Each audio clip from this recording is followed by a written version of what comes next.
Gamers of the Underworld. Chapters 16 to 30. Chapter 16. The First Combat Training. Hearing that he was a gnome from Winterfell, the gamers perked up. Because of Not Wearing Pants' post on Winterfell, it had become the most mysterious place in their hearts.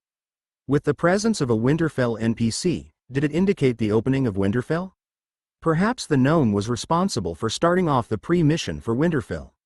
When the gamers surrounded and questioned the teleported gnome, Sherlock walked over. The gnome exclaimed in astonishment. When he saw Sherlock, he knelt down on one knee respectfully and bowed before saying, "The Great Eternal Kingdom Dungeon Lord. I am Moros, Winterfell's gnome captain. I accepted your recruitment, and I'm willing to train your servants. So my students are all these." Moros looked at the surrounding curious goblins who were wearing armor, half naked or wearing tattered clothing. Strong, courageous goblins with bright futures? Is he talking about us? Is he the skills trainer in the public announcement? Yeah, we can learn skills. Make haste, make haste. The gamers started their noisy chattering again.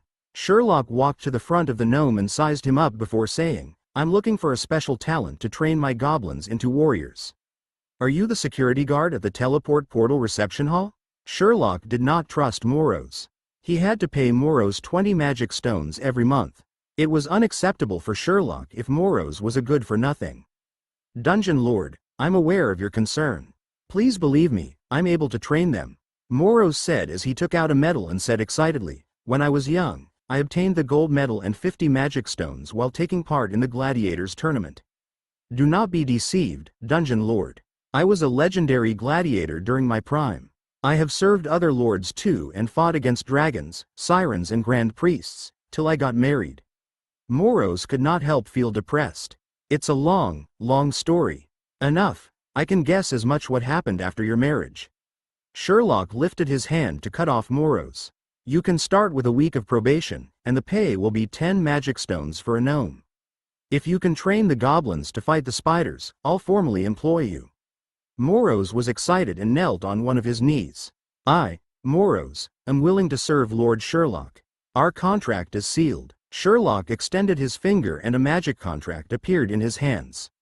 He signed and passed it to Moros, who imprinted his fingerprint. "Our contract is sealed." After they sealed their contract, the magic contract vanished and Moros stood up excitedly as he asked, "Dungeon Lord, where is my rest chamber? Did you bring your bed and blanket?" Sherlock asked instead of answering. "Because I left home in a haste. I can also stay in a shared rest chamber," Moros said earnestly. "Moros is officially your skills trainer. Construct a bed for Moros now," Sherlock ordered the gamers. The gamers were watching their conversation as though it was a cutscene animation. When Sherlock abruptly gave them orders, the gamers immediately started working. The gamers constructed a bed made of mud and rhizomes not far from the fairy's bed. Moros looked awkwardly at the newly built bed. Then, he looked at the little fairy who was curled up. "Moros, as you can see, the dungeon is newly developed, and other facilities take precedence over rest chambers. The goblins are sleeping on the ground. As you are a special talent, you won't be sleeping on the ground. This bed belongs to you." Sherlock pointed to the new bed and said, "If you don't have questions, the newly excavated space will be your training ground. I'll arrange for the goblins to pave the training ground with stone slabs. The goblins are now in your care." Moros was uncomfortable without a rest chamber. On seeing the newly developed dungeon with 100 goblins, he felt that Sherlock was a rare and generous dungeon lord. Though Sherlock did not look rich and the goblins did not have proper rest chambers, Moros was sure the benefits were extremely good for the goblins to work that hard. Moros looked forward to the end of probation so that he could enjoy the same benefits. "Yes, Dungeon Lord." Moros became enthusiastic. "If there are no more questions, follow me while I explain the job requirements." He brought Moros to the dungeon core main hall. After closing the door, they were both alone in the hall. Though Sherlock employed the skills trainer for the gamers, the dungeon development depended on the gamers. There was only one free training session lasting 2 hours. If they wanted more training, they had to pay fees. If they trained every day, who was going to work? The fees were metal coins instead of magic stones. Next was the training schedule. Besides sleeping time, Moros would train the goblins for 2 hours followed by half an hour of rest. The schedule was rather humane. I'm good with the training schedule. But, Lord Sherlock, why are they paying with bronze coins? Isn't the bronze coin a surface world's currency? It is not valuable to us. Moros expressed his opinion. He was puzzled about charging goblins for the training. Becoming a warrior was a tough endeavor, and most goblins were unwilling to train. When in a fight, goblins charged with their eyes closed as they screamed, "Wah!" Some avoided the fight altogether. If the goblins had to pay to undergo tough training, would they not use it as an excuse to avoid training? Moros had intended to give them mandatory training, but the goblins could give the reason that they had no money to train. Moros could no longer guarantee he could train the goblins to become warriors. Don't worry about this. This is part of our reward system in Eternal Kingdom to reward them for their hard work. Whether they will avoid training is not an issue. Once you start training, you'll know. The first training session is free. After his explanation, Sherlock dismissed Moros so that he could prepare to start work. Moros kept quiet and walked to the training ground. The training ground was full of goblins who were staring wide-eyed with anticipation as Moros approached from the dungeon core main hall. He's here. We can finally train. Keep quiet, keep quiet. Concentrate on your training. Focus. The goblins who were chit-chatting became quiet when Moros came near. They waited eagerly for Moros to train them in combat skills. Moros had thought that he would have to use great effort or even threaten one of the goblins to warn the rest to keep quiet. But, they kept quiet once he stood close. They looked intently at him as though they were afraid of missing out. The goblins were unexpectedly obedient. According to the Dungeon Lord's instruction, everyone can receive 2 hours of free training. Thereafter, it costs 100 bronze coins for subsequent 2-hour sessions. There will be a rest period of half an hour between training sessions. You are to obey my instructions during training. Do you understand? Moros shouted to the goblins. Understood. The gamers shouted in unison. They started on the sword and magic game world's first training. Sherlock observed that the gamers were training their constitution and then their combat skills. However, he noticed a gamer who did not participate in the training. This gamer with the name Raintia was at the flower bed planting flowers. Brew, didn't you say that gamers love fighting and adventure? Why isn't that gamer training? Sherlock asked. Let me see. Brew pondered for a while and said, that goblin is a life connoisseur gamer and sightseer. Chapter 17. Special Mission. Life connoisseur gamer? Sightseer? Sherlock was curious about these two new terms. Brew explained and Sherlock understood immediately that the gamer was a peace-loving person who was passionate in farming and forging, activities that were non-violent. And, the gamer was a scenery lover too. Sherlock looked at the excavated tunnels, the piles of diamond seam and Simba's forged weapons and tools that were piling up outside the blacksmith shop like discarded metal. What scenery was there to see? Sherlock had no intention to interfere with his servants' activities. As long as they were contributing to the dungeon's development, he was supportive of their fighting, farming and forging. Even if they were not contributing, he was nonchalant as the gamers were not paid salary. The gamer was planting flowers. In the future, the gamer could cultivate medicinal herbs with the little fairy. Whether the little fairy was willing to work for him, Sherlock was not worried as he had a lot of time on his hands. As the gamers had only just started training, acquiring the basic combat skills to survive in the spider's lair would require a few more days. Sherlock put aside these trivial matters and started planning for the dungeon. The only building in the dungeon was the dungeon core main hall, which was already built when he bought it. Outside the main hall was the blacksmith shop. The western excavated space was used for food storage. The southern excavated space was used for flower beds and farms, while the eastern excavation space was used for the training ground. The excavation of the 100 Goblins group rest chambers was still in progress. It would take some time to complete. Sherlock had to purchase the furniture for the rest chambers. The double-decker beds would cost quite a bit. The 500 magic stones in Sherlock's card were to be used for buying this furniture. The dungeon was well into its development and was a step closer to Sherlock's grand vision of the Devil King's dungeon. While Sherlock was planning for the new areas of the dungeon, the gamers were being pushed beyond their limits as the training was too tough. Moros was capable as he was a legendary and tough gladiator when he was young. Though the tournament that he had participated in was of the lowest category, it was more than sufficient for training the goblins. Moros obtained a short sword and armor from Simba before practicing with a few gamers. They were not Morrow's match and were badly beaten. Even the courageous Arthur was defeated and stomped under Morrow's feet. Morrow's commented, "You are the worst trainees that I have ever trained." This was not an insult but the truth. Morrow's had not had goblins as trainees before. Though he had been mentally prepared and had not expected much from the goblins were so bad that they could not be described as poor.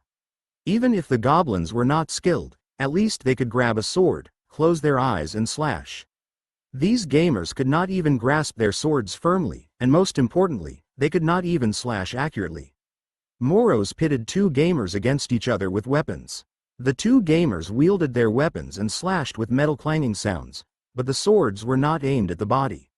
Rather, they were aiming at each other's swords, which missed the point of fighting. Morrow's thought they were the exception and called up more gamers to fight, but the result was the same. Except for a few gamers who aimed at the opponent's critical areas, most gamers did not know where to stab. In actual combat, if they did not know where to stab, it would be disastrous. Haven't you used a sword before? Haven't you slashed at your opponents before? Morrow's looked at the gamers and could not believe that none of them had actual combat experience. Someone came forward and said, "Trainer, we are novices and have only been here for a few days. This is our first time having combat training. I haven't slashed a goblin before, but we have slashed spiders before." Yes, we have fought against spiders before.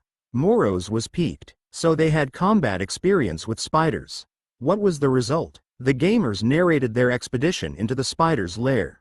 It was a massacre. Though they had fought with the spiders, they had been terrified and had not dared to open their eyes. Instead, they had wildly slashed around with their swords. Those that had hit their targets were simply lucky. Morrow's understood once he heard the gamer's narration. Their expedition was a butchering session by the spiders. Morrow's did not understand why Lord Sherlock had sent them as meals to the spiders, but he knew his mission was to train them into warriors. Since the gamers were so timid, they could not be qualified warriors. Morrow's understood the fact that besides teaching them fighting techniques, sword poses and basic swordplay, he had to use actual combat situations to hone their fighting skills in order to train them into warriors within a month. Morrow's did not want to lose his job. He had only a month's probation. If he could not train the gamers into warriors, how could he prove his worth to Lord Sherlock? The 20 magic stones salary was only available here. There would not be a second dungeon training goblins in combat as goblins were meant for hard labor.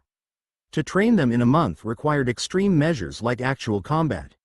Though the gamers could hone their techniques in one-on-one sparring, the progress would be slow.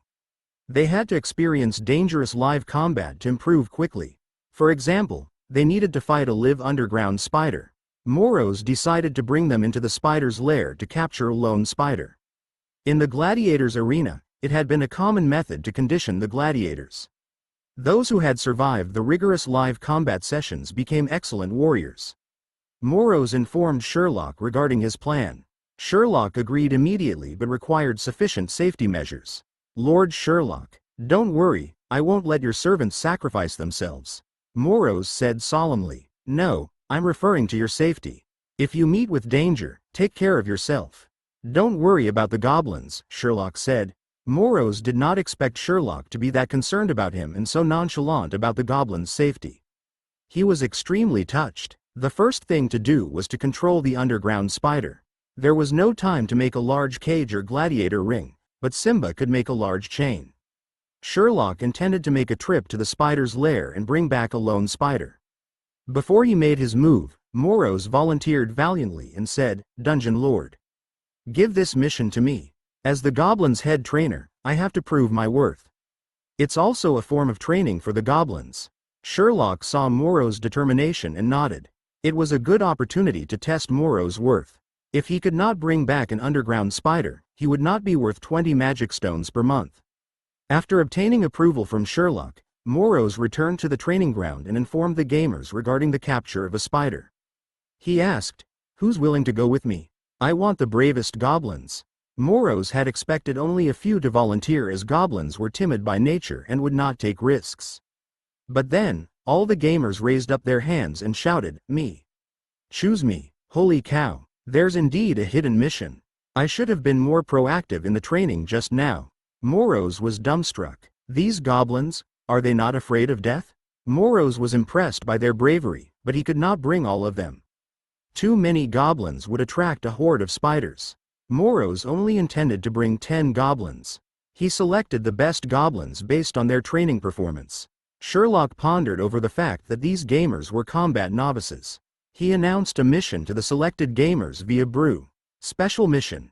New trainer's training tool. Mission summary. Skills trainer Moros has decided to capture a live underground spider as a training tool. It is a great honor to have been selected. Moros will lead you to mission completion. Mission reward. Selected gamers will receive free a short sword and armor. After completion of the mission, each goblin will receive 100 bronze coins. Dungeon reputation reward. 500 points. Note: if Moros perishes before returning to the dungeon, the mission will fail. As long as Moros is alive, there is no time limit, and the mission may be repeated. As Moros was going to lead the gamers out under the envious gaze of other gamers, the selected goblins looked at him in unison. Trainer, you better not die. If there's danger, just run. Not Wearing Pants shouted as he grabbed Moro's hand as though he was begging him. Chapter 18. Brave Warrior Not Wearing Pants. Moros felt that something was strange. He had intended to prove his worth to Lord Sherlock so that he could stay in the dungeon. To obtain Sherlock's favor, he had selected 10 excellent goblins to help him capture a live spider to be used as a training tool. He had selected the 10 goblins to be his assistants, but they had become his stumbling block. A goblin whose head had the green words burning chest hair charged out 100 meters and stood on a high vantage point, surveying the environment anxiously. Moros had asked Sherlock regarding the green names above the goblin's head, and he had replied casually, "That's a method to increase their enthusiasm." Don't you worry. Since the dungeon lord was not worried and the effect was created using mana, Moros did not pursue further. It's safe in front. There's no underground spiders. The front scout burning chest hair returned and said, "Don't put down your guard. There is no second chance if we die. If there's danger and there are too many spiders, we'll run for our lives." Don't hesitate. Not Wearing Pants said grimly to his comrades. Arthur was Moro's best trainee who could become a qualified warrior. He was looking grave and used his whetstone to sharpen his blade. The other gamers were all alert and they formed a protective ring around Moros. They were discussing in front of Moros how they were going to capture the spider. If there was danger, who would sacrifice to delay the spiders so that others could escape? Enough. If you think this is a sightseeing mission, you may go back now. The scout whistling in the front, "Are you trying to expose our location? The few of you who are surrounding me, if we find a target and I'm not able to capture it at the first instance, are you going to capture it?" Moros was running out of patience. He shouted angrily at the goblins who didn't treat him as their coach. Was he not the main character for this mission? Should the goblins not follow behind him warily in case they lost their lives? Though they were saying things like, "Mission will fail if he dies," Moros could not see how the goblins were afraid of death. Their gazes on him were also strange. Why were they worried that Moros would die? Were the goblins that sure they would not be the ones to perish? Moros felt that the goblins had become the main characters and that his capabilities were under question. After venting his temper, the goblins stopped chatting and followed his instructions to stay by his side. They advanced in their formation. This trainer NPC has got character. The AI is so awesome. It allowed the NPC to interact with us. Hush, don't let the trainer hear you. What if he sends you back and cancels your mission? You would have wasted your trip. Would he cancel my mission because we chatted? He might just do that. This game is very realistic. I'm not surprised anymore. The goblins continued to whisper among themselves and Moros was about to blow his top when Arthur said anxiously, "Shush, keep quiet. There's something." Everyone heard Arthur's warning and became alert. Moros half squatted and saw 2 underground spiders crawling out from a huge boulder at the lair's entrance. The spiders had discovered them. "I'll kill one. All of you distract the other spider." Moros ordered the goblins before charging towards the spiders. Not Wearing Pants and the goblins followed Moros. Moros was swift as he leapt onto a spider and slashed its eye and mandibles which spewed green blood. He did not hesitate. As Moros was about to slash the spider again, the spider lifted its 2 legs to attack him. Moros was calm and focused. He wanted to dodge and give the spider a fatal blow. As he was about to execute his move, Not Wearing Pants charged towards the spider and the spider leg penetrated Not Wearing Pants' stomach. The spider lost its balance while Moros was dazed. Was the goblin tired of living? Thanks to Not Wearing Pants' heroic feat, Moros capitalized on the opportunity and slit open the spider's belly while it was off balance. The spider made shrill screeching sounds before collapsing on the ground. Not Wearing Pants was dangling from its leg. Moros did not wait to find out if Not Wearing Pants was still alive. He dashed towards the other spider. The goblins had surrounded the spider according to Moros' instructions. Using their newly learned fighting techniques, they attacked the spider legs and disabled 2 of its legs. They also tied the chain around the spiders a few times. With Moros' help, the spider's legs were bound and it became immobile. The mission was successful, but they had sacrificed a goblin. Moros felt that they had no choice. If that goblin had listened to his orders and joined the other goblins to corner the other spider, the goblin wouldn't have died. Trapping the other spider was not an issue.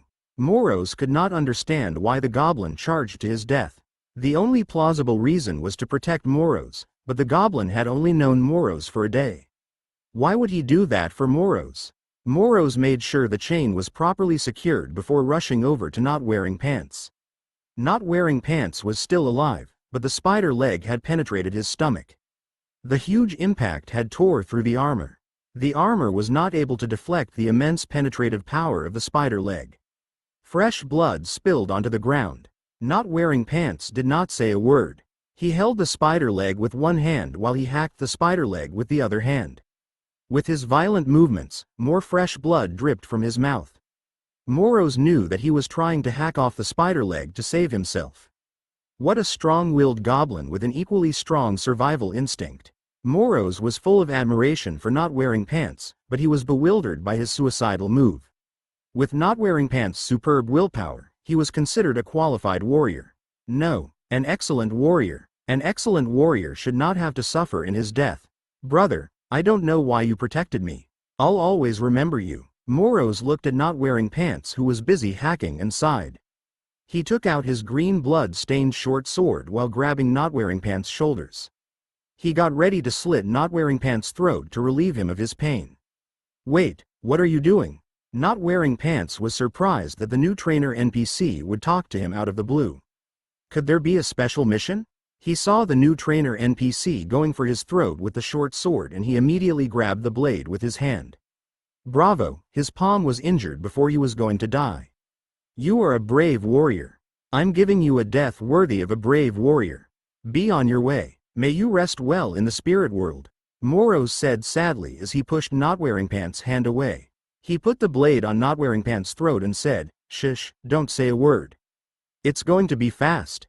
Wait, I still have hope. Arthur, chest hair, help me." Not Wearing Pants shouted loudly. Arthur and Burning Chest Hair rushed over and Not Wearing Pants said, "Help me out. I'm stuck with this spider leg. Why is this NPC trying to kill me? What the heck? Is this a new game setting? When I'm seriously wounded, is this considered death?" Not Wearing Pants said as Arthur and Burning Chest Hair came over. They were not sure what was going on, but they were prepared to cut off the spider leg. Moros was astonished. Why was the goblin not in pain? Especially when such a large spider leg penetrated his stomach and made a mess of his intestines. Even if he did not die, he should have been screaming in pain. If he was lucky, he would pass out and die unconscious. If he was unlucky, he had to suffer hours of pain. Obviously, he belonged to the unlucky category. Moros was trying to ease his pain, but Not Wearing Pants was resistant.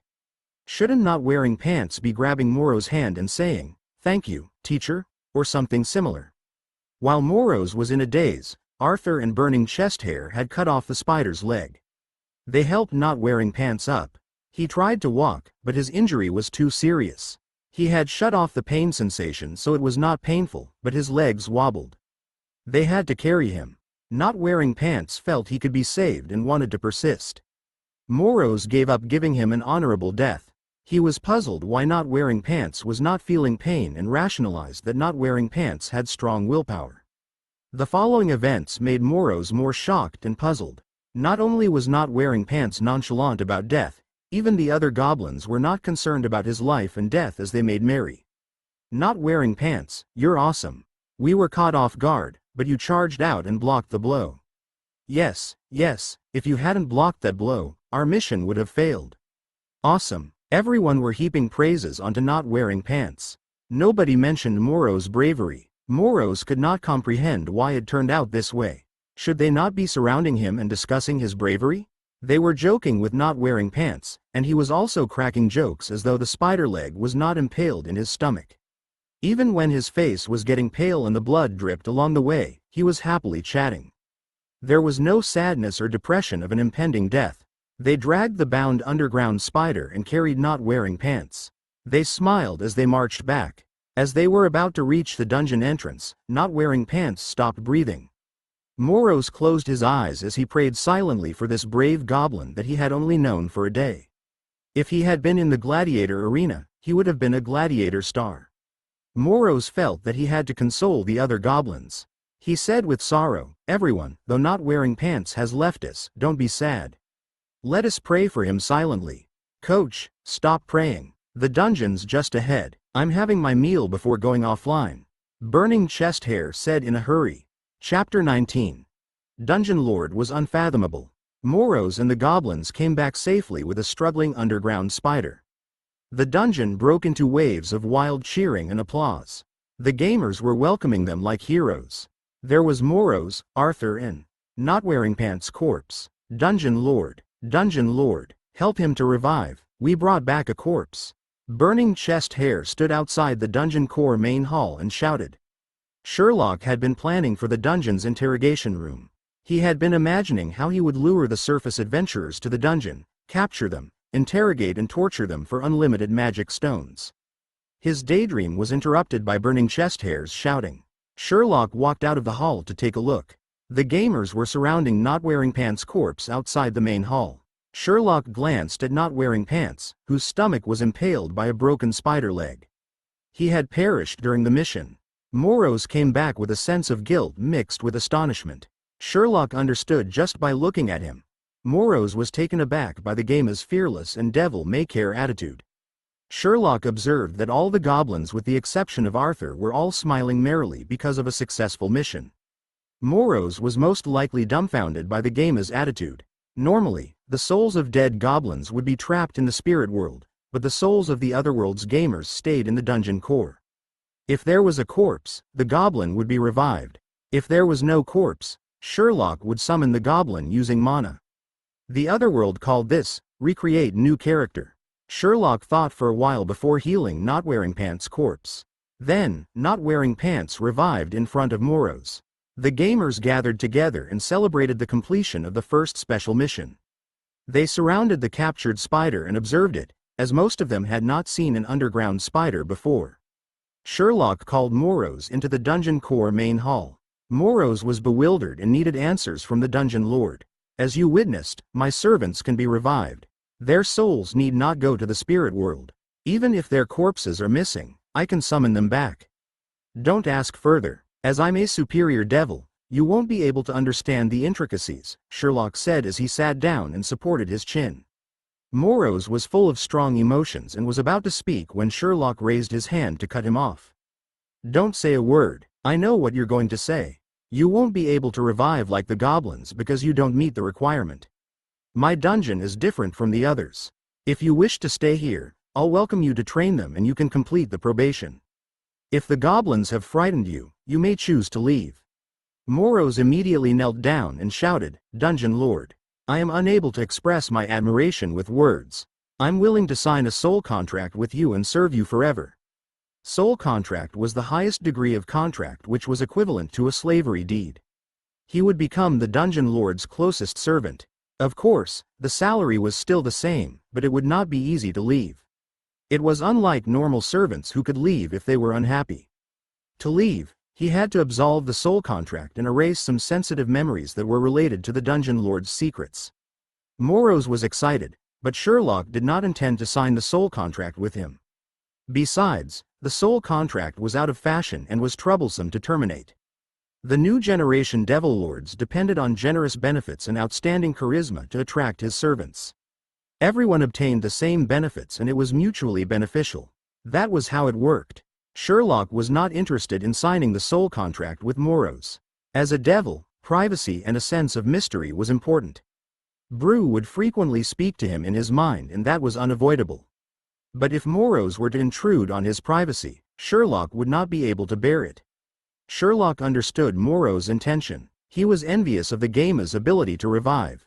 Who would not be tempted by unlimited revivals? Souls of normal lifeforms would be trapped in the spirit world. Not everyone could be a superior devil. Soul contract is unnecessary. You have a wife and a family. I know it's hard to earn money. You have to be strong. Do not sell your soul unnecessarily. Sherlock helped Moros to stand up and sent him out of the main hall. Sherlock said, "If you want to stay here, you may work without worry. Once our eternal kingdom develops, the benefits like insurance and rest chambers will be provided. You may even bring your family over in the future. Wasn't Winterfell slowly developed over the years too? Good, you may continue your work. I have high expectations for you." When Moros came out of the main hall, the gamers gathered around him and raised up their bronze coins in a bid to purchase training time. Moros surveyed the surrounding goblins. He had initially thought that Sherlock was a rich dungeon lord to have employed that many goblins. But now, he discovered that Sherlock was rich and gifted with revival power. Could he be the legendary Satan? Moros used to look down on these goblins and treated them as novices. But now, he did not look down on them as they could revive. Moreover, they were that close to Lord Sherlock. Their future achievements were unimaginable. Sherlock had said that he did not meet the requirements because he was not loyal enough. Moros firmly believed that once Lord Sherlock understood that he was a loyal and hard-working servant, Lord Sherlock would treat him like the other goblins. To achieve this accolade and accompany Lord Sherlock on his journey, he had to follow Lord Sherlock's instructions and train the goblins to become qualified warriors. Let's go for training. The next training will cost you 100 bronze coins per session," Moros said to the goblins. Sherlock watched Moros lead the gamers to the training ground for training. Brew said, "This arrangement will ensure Moros' loyalty for a long time. I thought the dungeon lord would tell Moros about the goblins coming from the Underworld. Are you hiding the truth from Moros in exchange for his loyalty?" "That is only one consideration. It's mainly to prevent my secrets from being divulged," Sherlock said. Brew, "I don't think there's a second dungeon core like you who can summon servants from the Otherworld. The gamers are easier to manage than the Underworld creatures. If the other dungeon lords discover this, how long can I hold against them?" Brew said with certainty in a jovial tone, "Dungeon lord, you could run away while I would be conquered since I have nowhere to go." "Exactly." Sherlock shrugged his shoulders and looked at the dungeon map as shown by the dungeon core. Sherlock made plans on the map and said, "We have to boost up our capability fast. How many of the Otherworld's gamers can you summon?" "My limit is 100. To increase the number, Dungeon Lord has to increase my level," Brew said. "Of course, we have to publish an announcement on the official website for a second beta testing to recruit the required number. We have to increase the number of opened areas and playing methods to attract them. The playing methods refer to job variety. Upgrading the dungeon core required the assimilation of another dungeon core. That would require money or conquering another dungeon. Sherlock was unable to do either of them, so he had to put aside his goblin recruitment drive. "Forget it. The 100 gamers are sufficient to help me develop the dungeon. Let's see if I can find magic stone ores." Sherlock looked outside the dungeon core main hall. Most of the gamers had spent their bronze coins to learn combat skills. A small number of gamers were mining ore, carrying bricks and paving stone slabs. The Raintia gamer was still caring for her newly planted seeds at the flower bed. The distant fairy was curled up in a corner of her bed while she watched discreetly. Since she had arrived, she had not moved around. Sherlock did not imprison her in a cage as he did not see the need. Sherlock watched the little fairy in a daze when a mining gamer shouted, "Holy cow! Come take a look, see what I found while mining." Chapter 20. New ore vein and exploration. Moros and the gamers were finding a place to secure the spider. They bound the spider with a few metal chains so that it could be used as a training tool. They heard a miner's shout and ran over to see what had happened. A gamer whose head was showing peasant was holding a pickaxe in his hand as he looked excitedly at the rock wall. Behind the rock wall were a few excavated holes that showed faint golden glimmers. It looked like glinting gold or something similar to that. What's that? Gold ore? I don't know. I mined using my pickaxe and found this. The peasant gamer was not sure how to answer the rest. He raised his pickaxe, which was broken from the middle. It had been broken when he was hitting on the gold-colored ore. The peasant gamer said, "This ore must be valuable. I only hit it twice and my pickaxe broke. Did I discover something valuable? That's possible. It's very dense. It could be something valuable. Call the dungeon lord to confirm. Could this be a new game item?" As the gamers were busy chatting, Sherlock arrived, and the gamers gave way as they looked in anticipation at him. The peasant gamer raised his pickaxe excitedly in anticipation of a reward, but Sherlock was having a heartache as he looked at the broken pickaxe that had cost him 10 magic stones. Simba was able to make pickaxe heads, so he could replace it. Sherlock decided to investigate what the gamer had discovered. Sherlock dismissed the surrounding gamers so that they resumed their training and mining. He shouted for Simba to come and identify the unknown ore, as it was better to let a professional handle it. Simba put aside his work and asked the gamers to clean the surrounding areas that were made of diamond seam. Then, he hit and hammered the gold-colored ore. He even licked it. After checking for a long time, Simba said with confidence, "This is an adamantine ore. But it's not very pure, so it will require refinement after excavation. It's most suitable for making weapons, but it's a waste to use it for weapons. Its magic conductivity is very strong and it is commonly used for making alchemy platforms, magical items or teleport portal foundations. Can this be sold?" Sherlock asked as he was concerned about profit. It can be sold, but the actual price depends on purity and market demand. An ore the size of a goblin can fetch hundreds to thousands of magic stones. I'm not sure about the exact amount. Simba was an expert blacksmith, but he was not knowledgeable in the adamantine market. Sherlock nodded. Could the ore be mined? The peasant gamer's pickaxe had broken after 2 hits as the adamantine ore was harder than the diamond seam. Sherlock asked Simba, who scratched his head.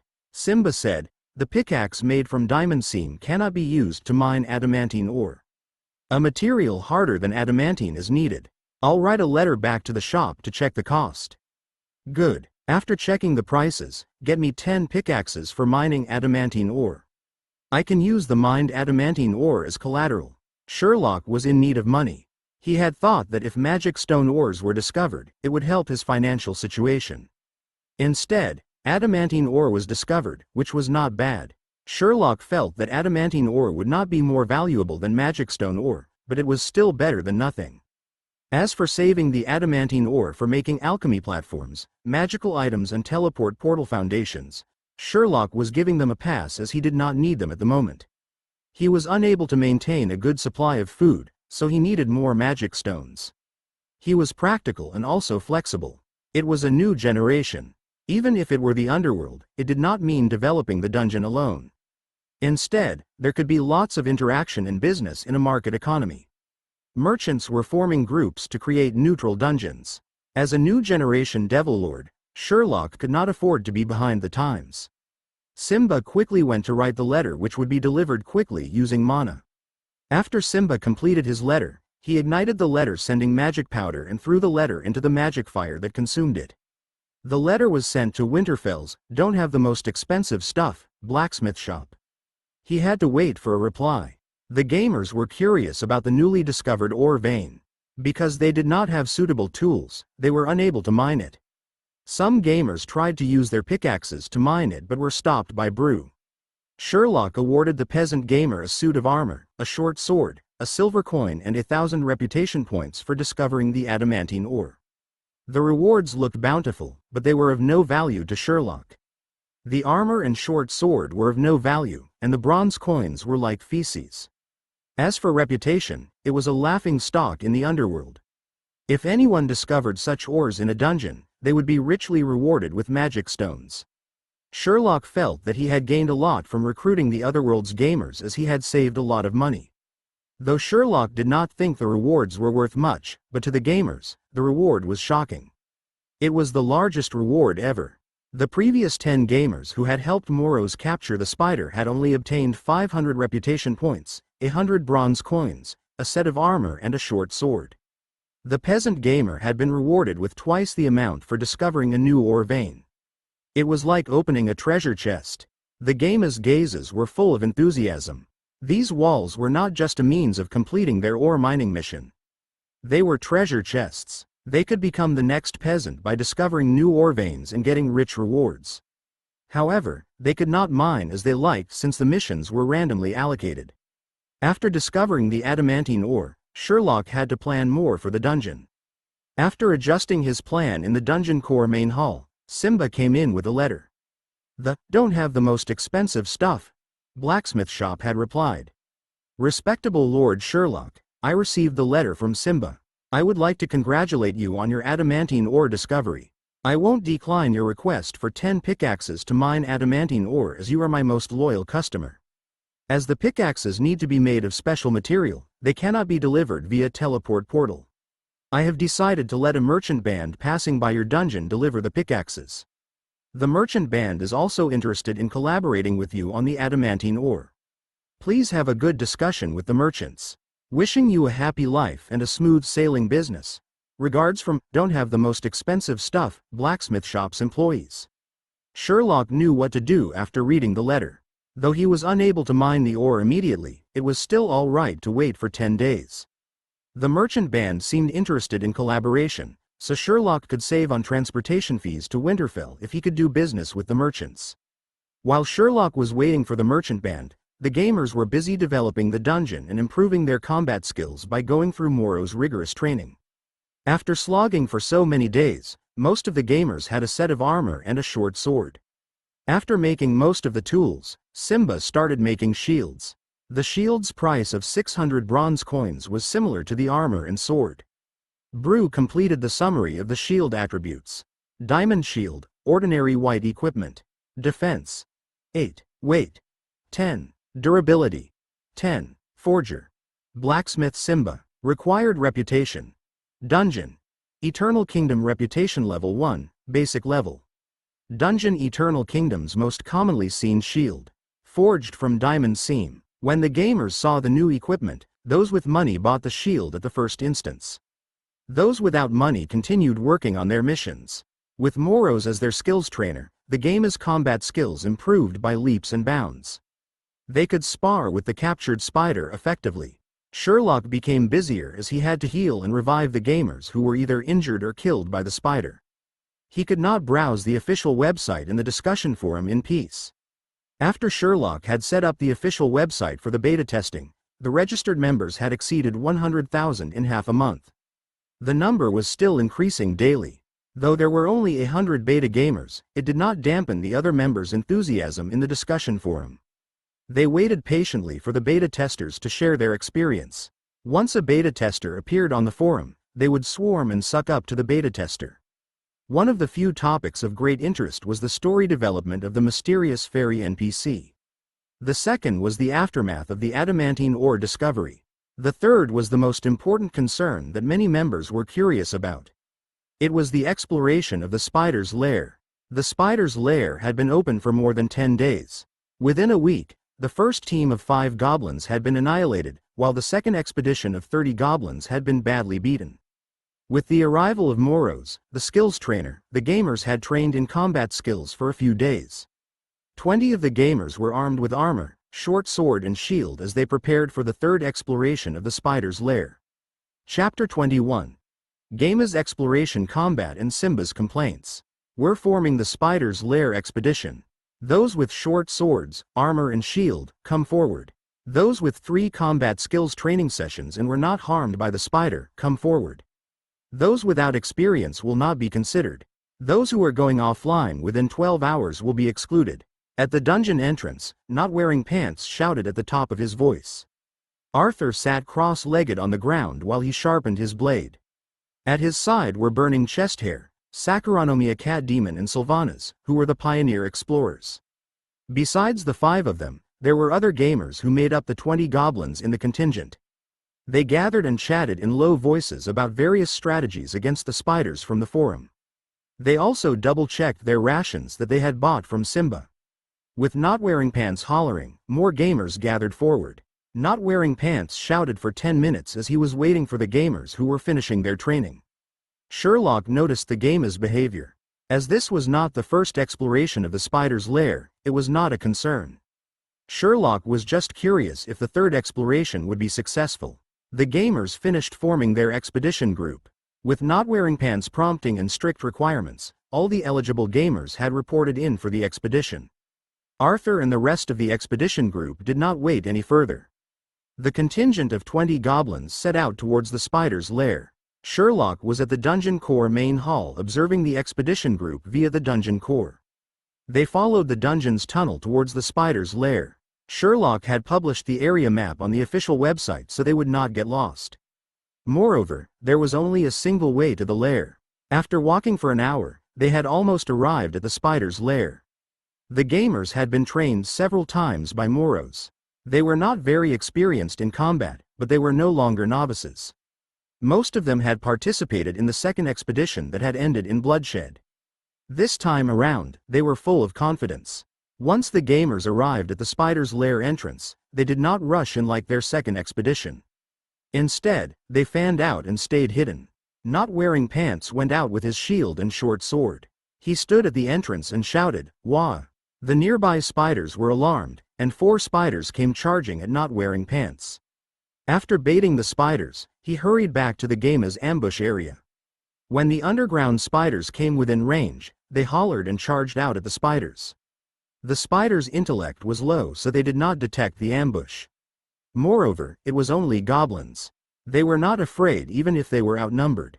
The spiders charged at the gamers. Tank 1. Start pulling aggro. 4 spiders are coming. Not wearing pants ran back to the group while he shouted. 2 tanks, pull aggro. The rest can retreat. Don't go for damage. Spar for a while, then retreat. Arthur also shouted. The gamer beside him held a shield and charged towards the nearest spider. He slammed the short sword on his shield and shouted to attract the spider's attention. The spider lifted its leg to pierce his heart.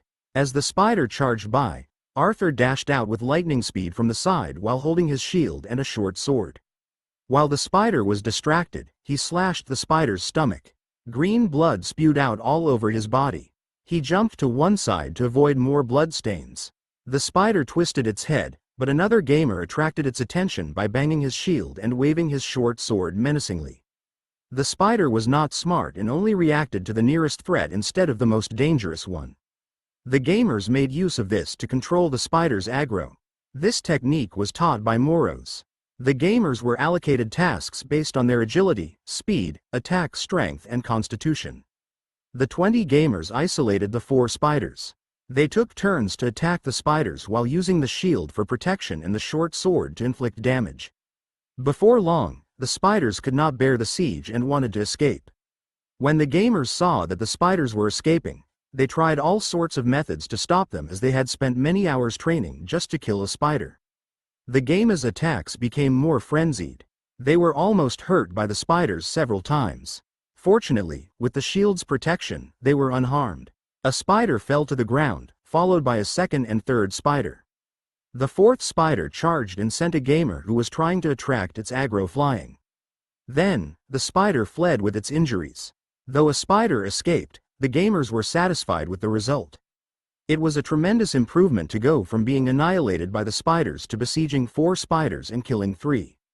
The goblins' constitutions were not as good as the spiders, but the goblins were more agile and intelligent. As long as they controlled their fear and gained some experience and combat skills, with teamwork, it would not be hard for them to kill the spiders. Sherlock observed the gamers celebrating on the screen of the dungeon core. He had not expected the gamers to improve that fast. He had thought they would need at least a month of training to kill the spiders. Their phenomenal performance was outside of Sherlock's expectation. The gamers surrounded the spiders and started examining them. As Sherlock was going to take a closer look, Simba came in and started complaining about how the goblins did not understand him. They were pestering him for equipment and did not give him time to rest. Even when he slept, the gamers would peep at him, leaving him unable to sleep.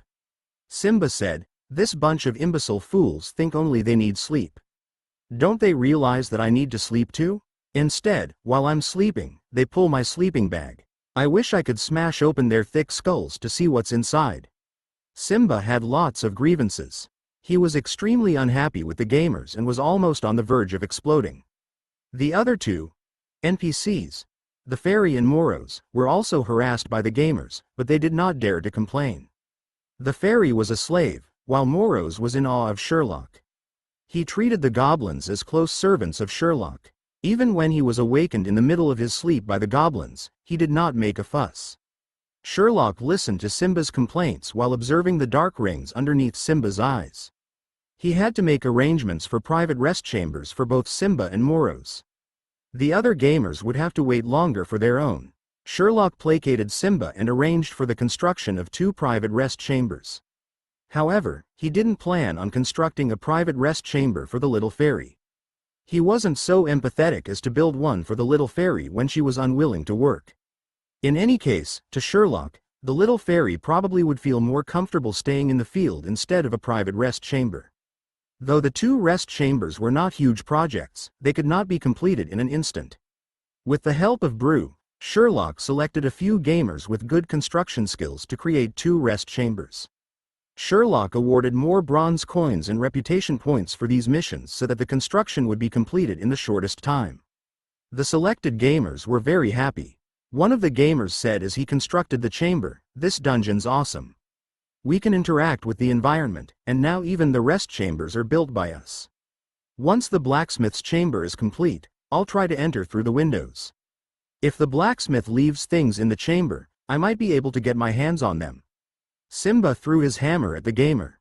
However, the other gamers were all giving praises. The NPC interaction mechanism was awesome. Time passed while Sherlock made housing arrangements for Simba and Moros. As he was about to check on the expedition status, he heard a commotion coming from the entrance. Chapter 22. A Dog's Plan. The 20 gamers who had gone out on the expedition arrived at the dungeon entrance. They brought back 8 dead underground spiders which were dragged using ropes. Sherlock had not expected them to bring back 8 spiders within a few hours. Besides the spiders, there were 4 gamers' corpses and some injured gamers. They had gone through tough fights. The gamers working in the dungeon saw the victorious expedition group come back with loot and surrounded the victors as they asked excitedly about their experience. Not Wearing Pants narrated their combat scenes enthusiastically. They didn't have casualties in their first 2 skirmishes. But in the 3rd encounter, there were too many spiders.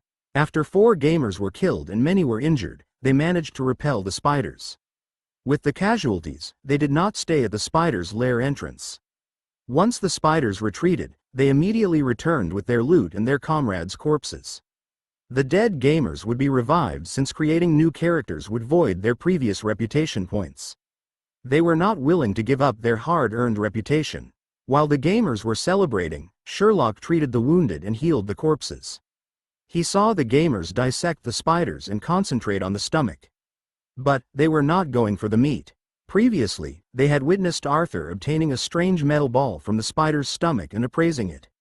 The gamers wanted to obtain special items from the monsters and unlock hidden plots. Perhaps other spiders had similar items in their bodies? Even if there were no hidden items, the spider's parts could be exchanged for reputation points and rewards. Sherlock had decided on the prices for the spider's parts. For example, 10 kilograms of spider meat could be exchanged for 10 reputation points and 10 bronze coins. The spider leg could be used for food and making weapons. It could be exchanged for 10 reputation points and 10 bronze coins. Spider silk was an important raw material for many items and could be used to improve weapons. A ball of spider silk could be exchanged for 100 reputation points and 100 bronze coins.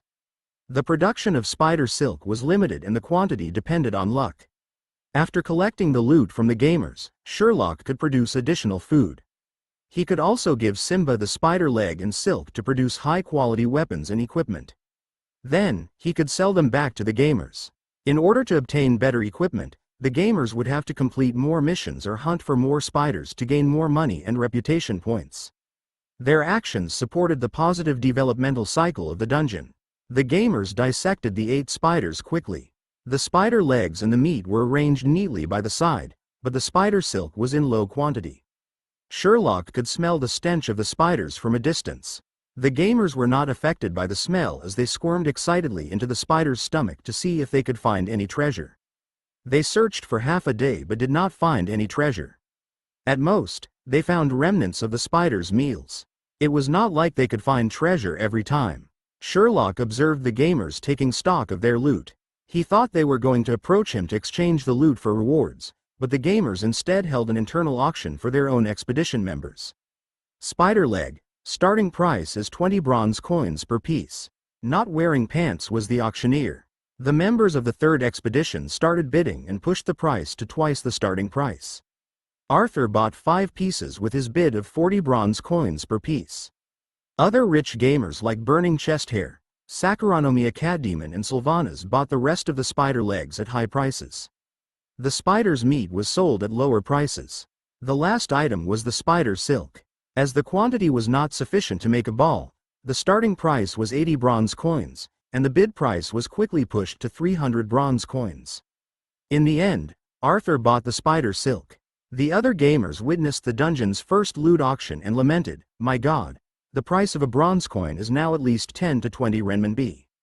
They were that generous, but it's still hard for us to cope. I have to work harder and join the Golden Group 1. It's not easy to get into the Golden Group. Are you able to fight the underground spiders for 2 hours without injury? I'm unable to do that. I must train more, hurry up, carry more bricks and earn more money. I earned my kids' school fees just by carrying bricks. Don't mention it. After the game goes into open beta, I intend to quit my job to be a professional gamer. After playing for a few hours, the bronze coins that I earned are worth much more than what I earn in my day job. You can forget about it. In the beta testing, the number of gamers is small, so the bronze coins are expensive. Once hundreds of gamers come on board, the work rate will skyrocket. Would the bronze coins be expensive? They will definitely become cheaper and cheaper. Earn more while it is still in closed beta. Yes, this is the reason. Sherlock could not figure out what was going on as the gamers discussed among themselves. What situation was this? What were the gamers doing? Were they making commercial transactions? Though he had seen the gamers trade their bronze coins before, he had not been bothered. The gamers had been helping a small number of them to raise enough money to buy weapons and equipment in their expedition to the spider's lair. He had not considered that as part of a larger system of commerce. But now, Sherlock was witnessing their trading and auction. After the auction, the 20 gamers of the expedition split the earnings of the auction equally. The gamers who had bought the spider's meat came to look for Sherlock to claim bronze coins and rewards. Sherlock could understand their intentions, but he could not figure out those gamers who had bought the spider's legs and silk at high prices. Did they know the uses of those items? Sherlock intended to use those materials to improve the equipment and then sell them back to the gamers at high prices. Then, he could collect back the metal coins and create a shortage of coins to make the gamers work harder. Sherlock decided to ask Brew about their strange behavior. Brew, do you know why the gamers bypassed my intention of collecting the spider's legs and silk? Instead, they auctioned those items. They are probably stockpiling them. Simba told them that the items can be used to improve equipment. They have great desires for improving their equipment, Brew explained. Sherlock frowned. Those gamers intend to bypass me, stockpile the materials and then improve their equipment all by themselves?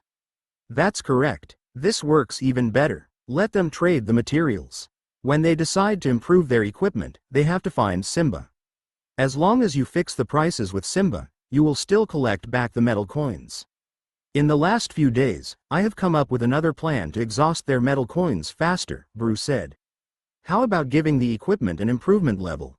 Improvement level? Sherlock was hesitant. Brew explained, after improving equipment, the panel will show a +1 foot or +2. We can also decide on the number of spider legs and silk for each improvement. Once Simba improves the equipment to a certain level, he can destroy the equipment and claim that the improvement failed. The higher the improvement level, the greater the chance of equipment damage. Once the equipment is damaged, new equipment will be needed and a new cycle of improvement will begin. We'll earn metal coins more quickly this way than just selling equipment. We can also add another equipment improvement reward like an equipment improvement voucher that can improve the efficiency of the equipment.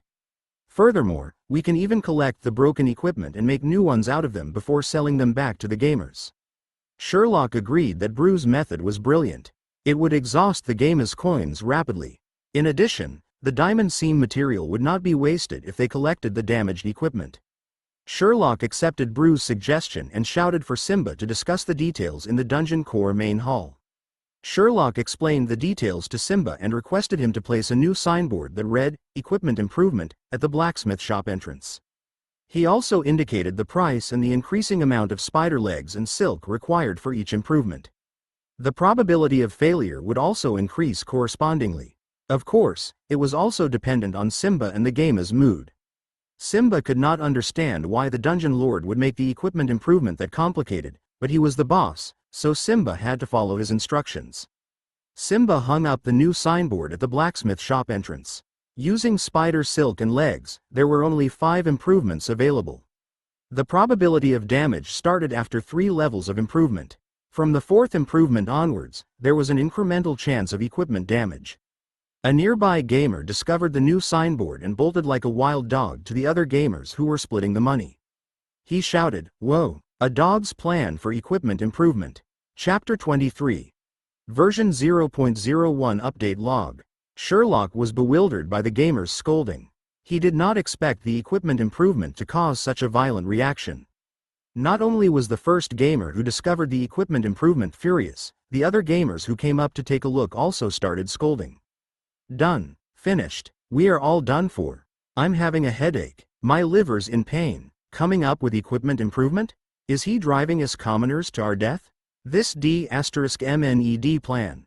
The gamers had a lot of complaints about the new plan, but Sherlock was nonchalant as the plan had not been made by him. It was Brew. The scolding was meant for Brew. He merely made the decision to implement it. Some gamers hated this plan, while others loved it. A gamer said, "The equipment improvement is pretty good. There's not many choices for equipment. With the equipment improvement, attack and defense will increase.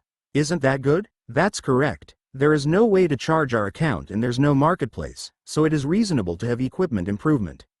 The rich gamers will spend money to upgrade their equipment, while we commoners can earn a bit from the equipment improvement. The required materials aren't that much, and there's at most 5 levels of improvement. The probability of damage only starts after 3 levels of improvement. Commoners will be able to reach the 3 levels of improvement easily." There were those who supported it and there were those who disagreed. The 2 factions debated incessantly, and the dungeon became a chatting plaza again. As they were discussing excitedly about the topic, Arthur brought his spider legs and silk to the blacksmith shop. "Improve my weapon by a level." Arthur handed 4 spider legs, the required spider silk and 10 bronze coins to Simba. Simba threw the bronze coins into a chest that was almost filled with metal coins. Once it was fully filled, it would be brought away by Sherlock.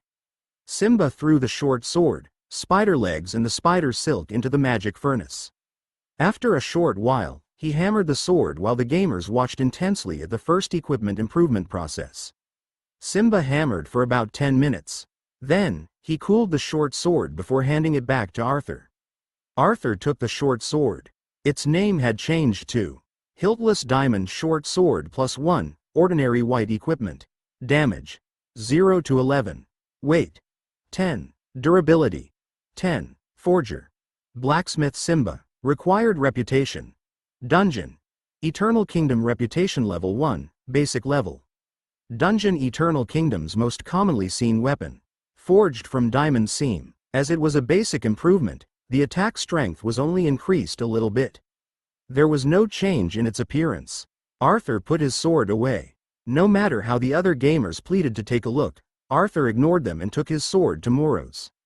DMN. That's arrogance. Acting cool. The gamers were criticizing Arthur behind his back as they were unhappy with his aloofness. Not wearing pants came to improve his equipment after Arthur left. He handed his sword, bronze coins and materials to Simba, who threw them into the magic furnace to smelt them. Simba hammered the sword for a while before handing it back to Not Wearing Pants. Not Wearing Pants was more cordial than the aloof Arthur. When the gamers gathered around him, he shared the attribute panel for the gamers to see. Many gamers used their fingers to feel the newly improved sword. Other gamers also took out their swords to compare, hoping to find a difference.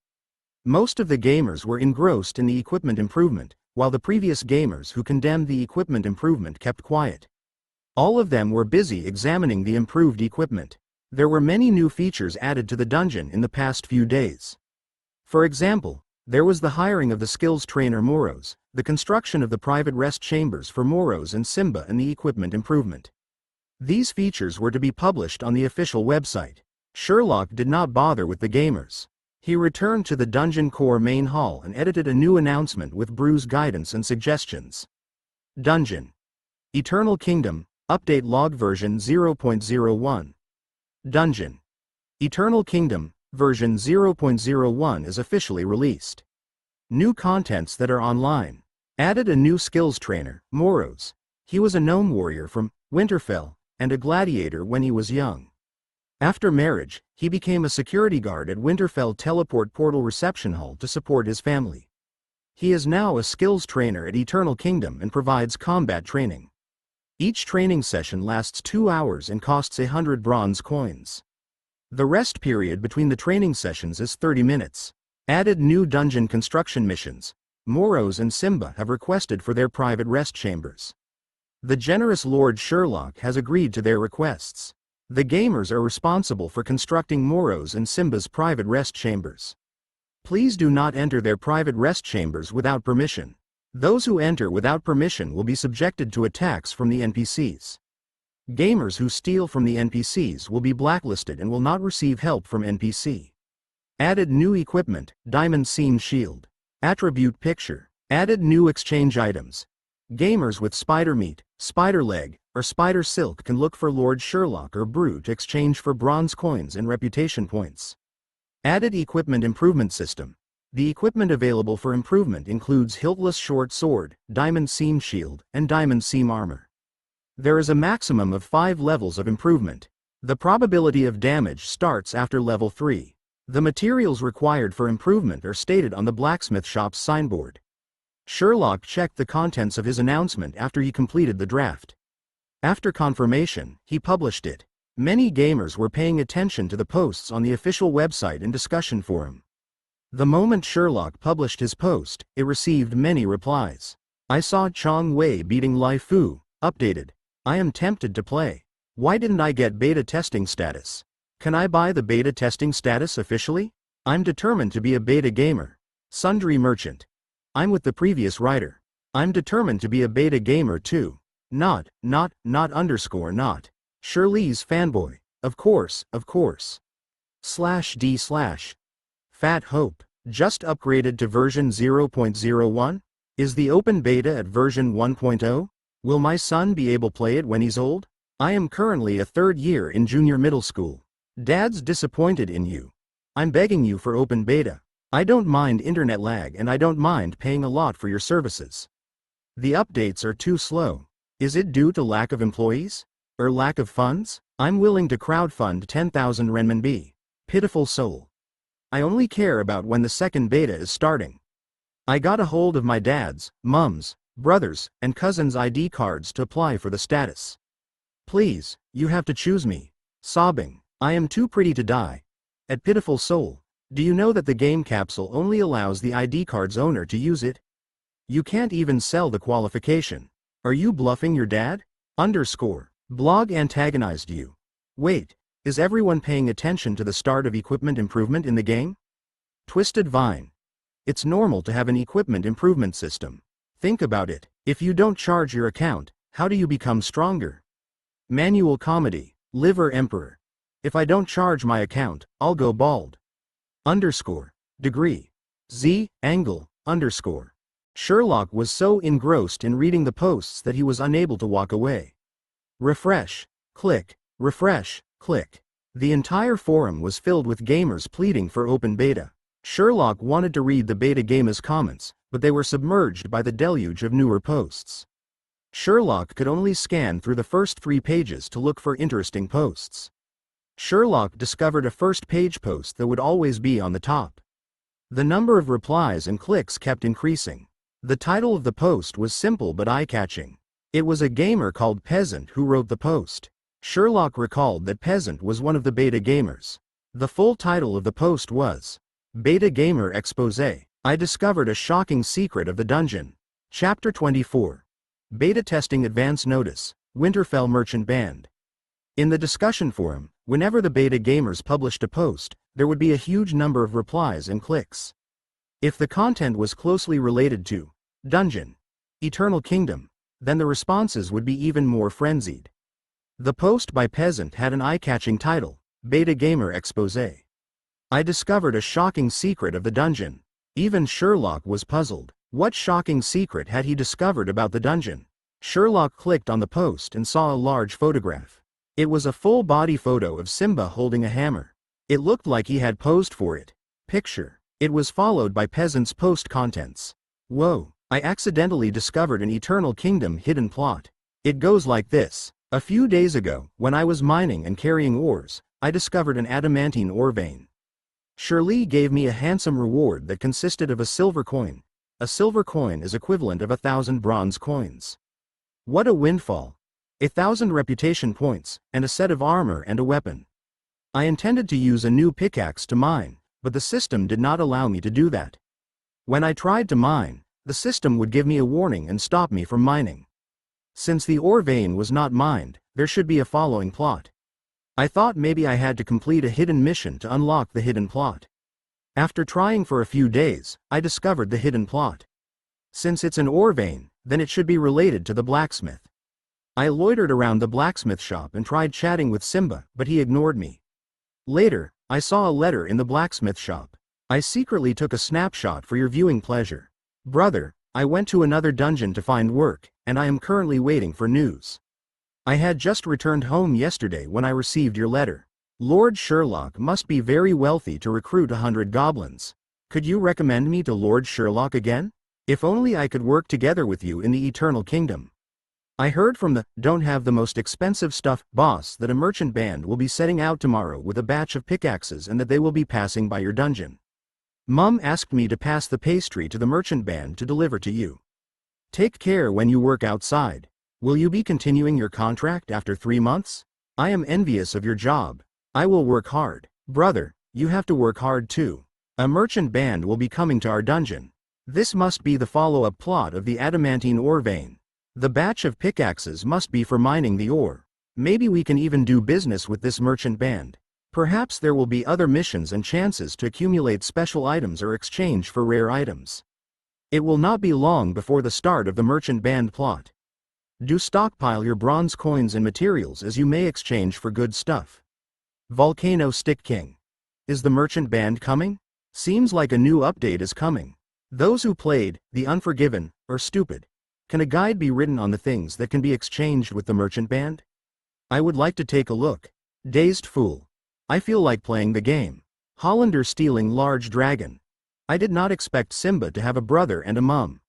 The NPC background is too perfect. Is Simba going to work in the Eternal Kingdom for 3 months? I like this NPC a lot. Chick calcification. When you play in the open beta and Simba destroys tens of your weapons, you will not like him anymore. Hearthstone Gamer. This is killing me. Only tens of weapons? My weapons that were destroyed in DNF were worth an Audi A6. Farewell after 3 lifetimes. I believe the previous comment. The post had been published less than half an hour ago and already had tens of pages of replies. Sherlock understood what was happening after reading the post. On the second day of work, Simba had recommended his brother for work in Eternal Kingdom. The letter was sent by his brother. Simba had placed it in the blacksmith shop, and the letter was seen by Peasant. Sherlock had not expected the gamers to be that happy about the coming merchant band. However, there were problems. Sherlock was not concerned about the visit of the merchant band. If things went according to his plan, he would let the gamers mine the adamantine ore and would exchange the ore for magic stones. If he needed more magic stones, he would mine more adamantine ore to exchange before bidding farewell to the merchants. When the merchant band arrived, the gamers would ask the merchants a lot of questions, and he would have to give explanations. For example, they could ask, why didn't the merchant band accept bronze coins? Or, where can we obtain the magic stones? How was Sherlock going to explain? He felt that it was a tricky situation. Sherlock did not want the merchant band to know that the goblins were gamers from the Underworld. However, if the gamers brought their bronze coins and spoke strangely, it would make the merchants suspicious. What if the merchants discovered the gamer's secret? Sherlock had to plan properly to prevent complications as it could have adverse effects on the dungeon. Sherlock closed the discussion forum on the computer and held his arm as he pondered. He came up with a solution and shouted for Brew. Brew was more knowledgeable about the Otherworld's culture. Brew listened quietly to Sherlock and pondered a while before saying, "Dungeon Lord, you can package the merchant band's visit as a game activity. Choose an item that is not expensive and available in large quantities.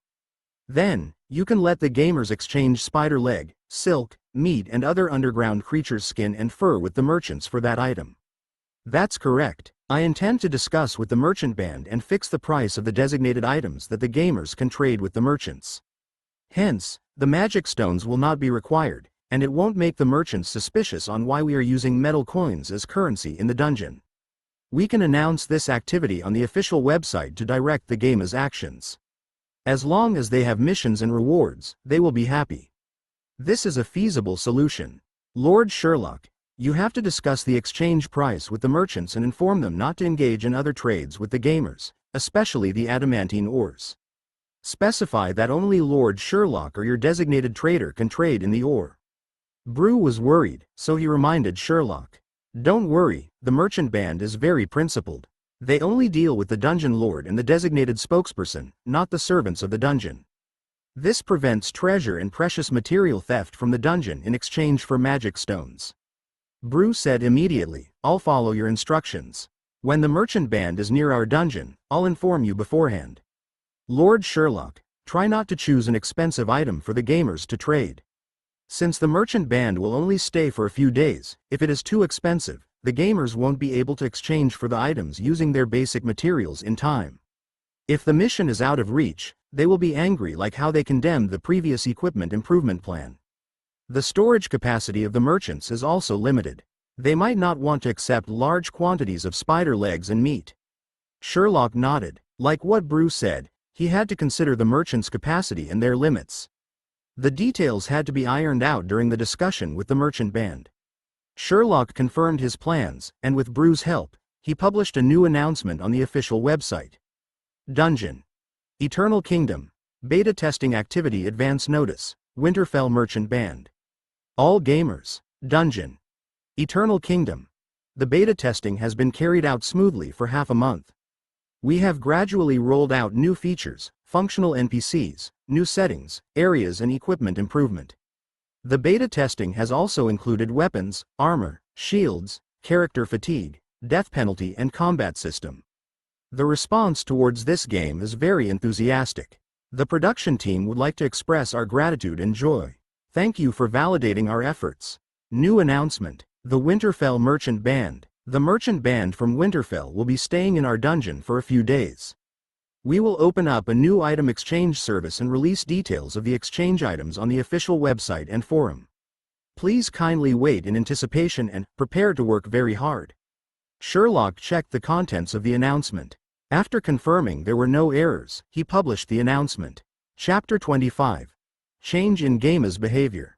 Sherlock's announcement and peasant's post created a huge discussion in the forum like a stone cast into the lake. An hour ago, the gamers had digested peasant's post on the merchant band, and now the official website had published an activity notice. The gamers' imagination ran wild, and various posts appeared on the forum, speculating whether the peasant is a lackey of the official game. I boldly predict that there will be an account transaction channel for the first activity of the beta testing. Prices of the materials will skyrocket. Those who used up the materials to improve equipment will regret it. Shock. Why is the open beta delayed? Beside these analysis and some superficial and nonsensical posts, there were many practical strategy guides. Burning Chest Hair published a post strategy guide for a minimum 5-person team to kill a lone spider. This was the first detailed post on combat strategy by a beta gamer. Not Wearing Pants concentrated on the figures and settings strategy guide. For example, he calculated the required time to carry bricks in order to buy equipment in the shortest time. He also analyzed the prices and market economy of the items. In the end, he published tens of posts, and each had over 10,000 replies. Sherlock had read the posts and did not agree with Not Wearing Pants figures, but he was impressed by Burning Chest Hair's post on detailed teamwork and the spider's weak points. Reading forum posts could be addictive. Sherlock had intended to publish a few announcements and take a look at the gamers' comments and suggestions. Then, as he browsed through the forum, he discovered that the gamers were geniuses. He became engrossed in the excitement. He loved it. While Sherlock was addicted to the discussion forum, the beta gamers had completed Simba and Moro's rest chambers. The fourth expedition into the spider's lair had returned to the dungeon. This expedition was larger than the previous one. Those who dared to face the spiders had joined the expedition. As most of them were experienced, they had come back quickly, and there was twice as much loot as the previous time. However, the number of gamers' corpses had also increased. The gamers dragged their comrades' corpses and the spider carcasses as they marched merrily into the dungeon. They were extremely pleased with their loot. It was not the first time Moros saw the gamers being nonchalant about death. He was always envious of them. Which warrior wouldn't want to have their fearlessness? No matter how dangerous it was, they were fearless. To obtain the same benefits of the goblins, Moros had to prove himself and obtain the dungeon lord's approval. The first thing the gamers did was to auction the loot. As before, the profits were split equally among the expedition members. They had seen Sherlock's notice on the merchant band, so the auction price of the spider's loot became higher. The gamers were starting to stockpile materials in anticipation of the merchant band's arrival. The gamers also brought back killer vines. The fourth expedition group had breached the spider's lair entrance and had gone inside. If not, they would not have been able to obtain the killer vines. Killer vines were much easier to kill since their mobility and attack strength were inferior to the spiders. Sherlock helped them heal their injuries and revived the corpses. After observing their auction, he went back to settling the dungeon's affairs. He was extremely busy planning for the dungeon, assigning the gamers missions and rewards and at times, being Moro's and Simba's psychiatrists. They had a heavy workload and lived with the Otherworld's gamers in the same dungeon. It was normal to be stressed. More importantly, Sherlock had to browse the discussion forum to keep track of the Otherworld's public opinion and trends. He also had to gather feedback on improving the dungeon. Sherlock was thinking too much. He used to be carefree, but after recruiting Moros, the gamer's capability had improved by leaps and bounds, especially after the third successful expedition. Their strategy of forming small teams to deal with the spiders had become widespread. They had become better at handling the spiders, and their combat skills were now very seasoned. They were fearless in battle, and after confirming their battle plans, they would execute them with a self-sacrificing attitude. That kind of fearlessness could not be found on the surface and Underworld. The spiritual monsters were also fearless, but their intellect and teamwork were inferior to the Otherworld's gamers. Sherlock was not bragging. He was stating the truth. Sherlock was pleased. His Otherworld servants saved him money. They were diligent, fearless, curious, easy to manage and did not have lots of requirements. They could be revived unlimited times. He was the only dungeon lord to have such servants. However, there were problems. Sherlock's leisure time dwindled. When Sherlock was planning the future development of the dungeon, Dungeon Lord, please help revive a gamer. When Sherlock was counseling the troubled Simba who was being harassed by the gamers at night, Dungeon Lord, please help revive a gamer. When Sherlock was browsing the discussion forum, Dungeon Lord, please help to heal a gamer. When Sherlock was, Dungeon Lord, please help revive a gamer. Dungeon Lord, please help to heal a gamer. Dungeon Lord, I'm exchanging my reputation points. Dungeon Lord, Sherlock could not take it anymore. With the increasing incursions into the spider's lair, the casualties skyrocketed. Sherlock was the only person with healing and revival ability, so the heavy responsibility was on him. Previously there were few expeditions into the spider's lair. At most, they would form large groups to venture, and Sherlock would heal the injured once every 2 days. As the game's combat skills and experience increased, they formed smaller groups to explore the lair. Sherlock had to heal or revive the gamers every few hours. Sherlock did not understand why the group size dwindled. Logically speaking, the larger the group, the safer it was. Did they not rely on their superior numbers to defeat the spiders?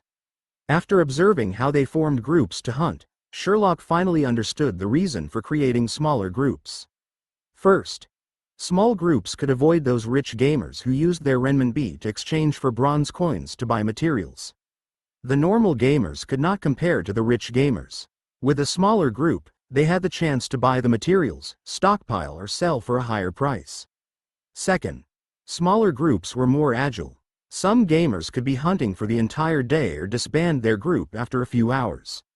The expedition timing was easier to coordinate with smaller groups than for large groups. Third, there were more ways of distributing loot. Sherlock witnessed a group of 5 gamers using stone dice to distribute their loot. This was called the group distribution method. Using auction to distribute loot was called the auction distribution method. When they were recruiting group members in the training ground, they would specify their distribution method, the recruitment count and requirements. The training ground had become the game's multi-purpose location for chatting, forming groups and socializing. Sherlock observed that after the gamers had awakened, come online, they would carry bricks to increase their reputation and bronze coins. Then, they would go to the training ground to listen to news, check for good deals and assess whether there were suitable expedition groups to join. Even when they went offline, they would be close to the training ground. As the gamers became more familiar with the spider's lair entrance terrain and strategies, the smaller-sized groups became popular, but they were limited to the entrance area. Exploring deeper into the lair required more gamers since there were more spiders in the interior. Sherlock's workload increased exponentially, and he was exhausted. He pondered whether he should employ a healing and revival magician. When the merchant band came, he could ask the merchant leader if there were suitable candidates. Brew said to Sherlock, "Dungeon Lord, there's a group of people approaching us. I feel that they could be the Winterfell merchant band." Chapter 26, Merchant Leader Nicholas. Sherlock looked towards Winterfell and observed the group using mana. About half an hour's journey away, a long group advanced towards the dungeon. He was not worried that the merchant band would meet with the gamers as the gamers could only access the spider's lair tunnel. The path that the merchant band was taking was closed. Sherlock asked Brew to manage the dungeon while he walked towards a huge door. The gamers were busy with their missions, but some were paying attention to Sherlock when he walked out of the dungeon core main hall. More and more gamers paid attention to Sherlock when he walked by the blacksmith shop and past the training ground that had 20 to 30 trainees. "Where's Shirley going?" "Don't know. I haven't seen Shirley going in that direction before." "Could it be the Winterfell merchant band plot is starting?"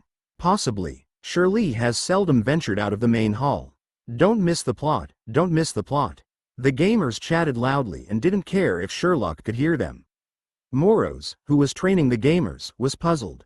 Moros was already used to their incessant chattering all the time, but the gamers were casually chatting in front of Sherlock. And Sherlock didn't seem to care. It seemed to Moros that the goblins were important to Sherlock. Otherwise, Sherlock would not have revived the goblins and put up with their insolent behavior. Moros was determined to win Sherlock's favor. Sherlock was used to their chattering. The goblins were much better now since they only watched him. Initially, when the goblins had come to the dungeon, they had followed him everywhere and chattered non-stop. Sherlock's behavior was attracting attention because the goblins were aware that the Winterfell merchant band was coming. Sherlock ignored the gamers who were following him and chattering, but that did not indicate he would allow them to follow him. Sherlock walked through the magical barrier of the exit doorway, but the gamers were unable to do so. They were barred behind the doorway and were disappointed. Sherlock walked in the tunnel for 20 minutes before encountering the merchant band. There were about 50 members in the merchant band, which consisted mainly of orcs. There were some goblins and gnomes in charge of hard labor.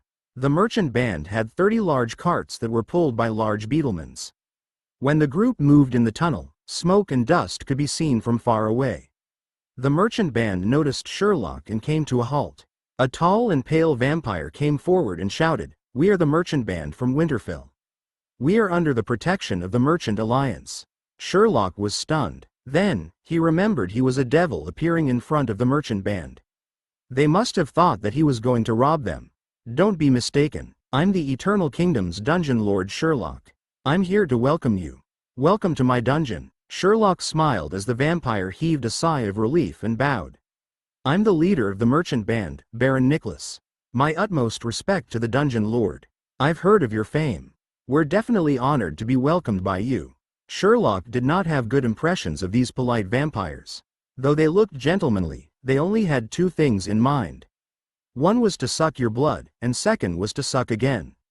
"I'm flattered. I have things to discuss with you."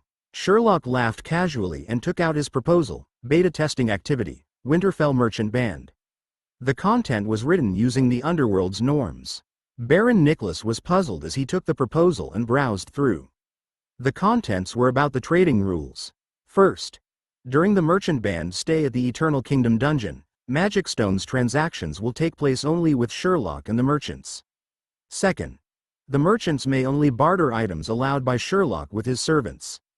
The merchants are not allowed to barter other items with his servants. If magic stones are involved, the first point should be considered. Third, do not have too much interaction with the dungeon's servants.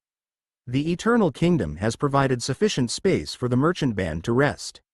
Please do not wander around. Fourth, if the servants ask strange questions or harass you, please do not be bothered. They mean no harm and are not trying to trick you. They are just curious. Please do not beat them up. It may lead to violent conflict and a dismissal from the Eternal Kingdom. Please ignore them. Most of them will be tired of asking questions after 3 days. Their curiosity will wane. Fifth, you may have lots of questions about Eternal Kingdom and have a deep curiosity, but please do not ask or approach the servants for answers. Please restrain yourselves. Sixth, the Eternal Kingdom will provide sumptuous meals for the merchant band during your stay. You may also choose your own meals. The following are the list of food items and their prices. Spider leg on clay set meal. 1 magic stone for 3 days, 20 persons share. Meat with ground organs. 1 magic stone for 3 days, 20 persons share. Lord Sherlock reserves all rights to the final interpretation of the rules. Nicholas had joined the Merchant Alliance for many years and visited many dungeons. He was also good friends with many devil lords. They regularly went out to drink some blood or beat up some creatures. They were that close. Nicholas was a professional merchant. Signing trading agreements between dungeons and merchants was not a big deal, but it was the first time Nicholas had seen such strange trading terms. The first condition was not a problem as most trades were like that. The second condition was understandable. Some generous dungeon lords allowed their servants to trade with the merchant band. Nicholas welcomed it since he could get good prices for exquisite items from the servants. But it was the first time he had to barter. The third condition was understandable as Sherlock was perhaps a wealthy dungeon lord. According to news from Don't Have the Most Expensive Stuff blacksmith shop, though Sherlock did not have many magic stones, there were lots of servants in the dungeon. Nicholas thought that this term was to prevent the merchants from tempting the servants to revolt.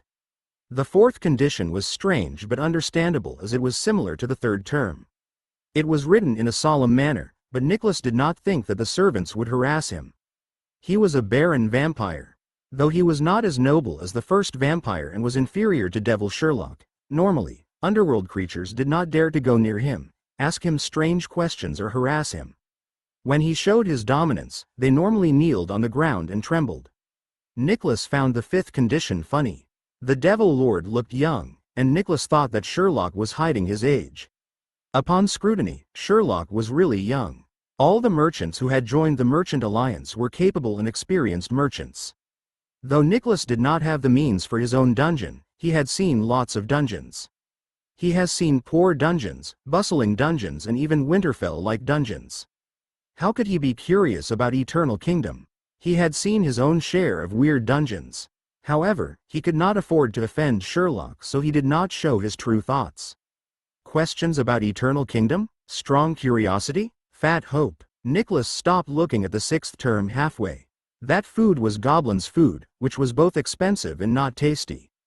Lord Sherlock was trying to rip off his merchant band. There weren't any issues with the rest of the conditions.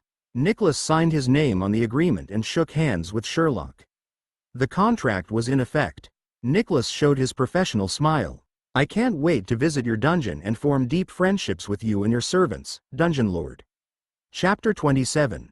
Don't be frightened. Sherlock asked for a look at Nicholas's trading goods. The first items were the 10 Hades pickaxes from the Don't Have the Most Expensive Stuff blacksmith shop. They could be used to mine adamantine and cost 500 magic stones. Sherlock did not have that many magic stones, so he planned to pay for it using the adamantine ores. He could also test the quality of the pickaxes in the process.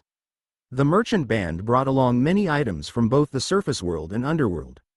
Sherlock took a bunched-up shroud that smelled like sunshine. Nicholas explained, according to rumors, this is a shroud from the surface Holy Lord, but we have not confirmed this. From the number of holy incantations on the shroud, it can be deduced that this shroud was used by a bishop or higher. If it was held by a grand priest, its magical properties would be greatly enhanced. Though it is of no interest to the underworld, the elites of the surface world are very interested in the shroud. If used as a blanket, it can make the person happy for the whole day. The price is not expensive. It's only 2,000 magic stones. I don't need it, I'm quite practical. Sherlock put down the shroud. He thought it was too expensive to be a leg-washing rag. Were the elites that opulent? The rag already cost 2,000 magic stones. Sherlock did not look at the crown, swords and books from Monroe Institute, as their prices would be astronomical. To a devil, they were trash. Nicholas, your goods are pretty good. Are their goods suitable for servants of dungeons? Sherlock skipped the expensive goods and inquired. Suitable for servants? Yes, I have some. Nicholas brought Sherlock to a large cart and said, Lord Sherlock, these goods are suitable for servants, and the price is reasonable. Are there any goods that you find suitable? Sherlock found a few suitable goods. He did not require lots of items for the gamers to exchange, as there were only 100 gamers. As long as 80 gamers could exchange for the goods, it was sufficient. As for which goods to choose, it would depend on how many materials the merchant band could purchase. I find these pretty good. As for which ones, I'll let my servants decide. I would like to find out whether you are willing to purchase materials from underground spiders, killer vines and dire wolves. If you do, how much can you purchase? Sherlock asked. We are interested in those materials, but your dungeon is newly developed. Shouldn't you also need them? Wait, maybe I can understand. You must have purchased all these materials. We aren't able to carry large quantities of those materials. Nicholas was sure Sherlock was a wealthy devil lord, as he had purchased the dungeon, recruited 100 goblins for development and making equipment, and even bought all these materials. As the number of newly developed dungeons increased, the prices of these basic materials were inflated. Sherlock had bought all of his required materials and now was able to sell off the excess. Sherlock's dungeon definitely had a certain combat strength. His servants were probably at the gnome level, but only a level 2 dungeon could summon gnomes. Maybe Sherlock had bought 2 dungeons and combined them into a single level 2 dungeon. Then, Sherlock would have to arm the gnomes, which would require lots of money. Sherlock's dungeon had only been around for less than half a month. Was the Eternal Kingdom not developing fast? Scary. This devil lord Sherlock was terrifying. Nicholas was sure Sherlock was very rich. You can't take a lot? Sherlock was in a dilemma. His original plan had been to let the gamers exchange the basic materials for designated goods. If the merchants could only purchase a small amount, then he had to consider other options. No, we would like to purchase all the basic materials. If the quantity is large, we will have to depend on your servants to transport them back to our shop at Winterfell. Then, we can sell the basic materials in town. If you are willing to help, I'll pay you 10 magic stones, Nicholas requested. Sherlock understood the merchants' difficulty. As merchants, they had to be efficient and could not afford to carry the basic materials that took up space and slowed them down. Sending these basic materials to a large market for wholesale was logical. Why don't you use your merchant band's laborers? Sherlock was puzzled and asked. Dungeon Lord, my warehouse is very far. If the material quantity is large, the time taken would be long. The bodyguard servants are not cheap and cost more than 10 magic stones for half a day. I don't have powerful mana to transport a large number of crew and materials. The cost would be astronomical. I'm willing to offer 15 magic stones for your help. Sherlock smiled and patted Nicholas's arm. Baron Nicholas, you're too formal. We are like friends, so don't talk about money. This is a simple task. Could the 15 magic stones be used to offset the cost of the pickaxes? Sherlock spoke cordially to Nicholas while leading the merchant band to the Eternal Kingdom. Sherlock also confirmed the prices of the basic materials and the designated merchant goods for his servants to barter. When Sherlock brought Nicholas back to the dungeon, the gamers had already discovered the smoky and dusty merchant band approaching the dungeon. Nobody trained or carried bricks as they gathered for the arrival of the merchant band. They were afraid of missing the activity plot.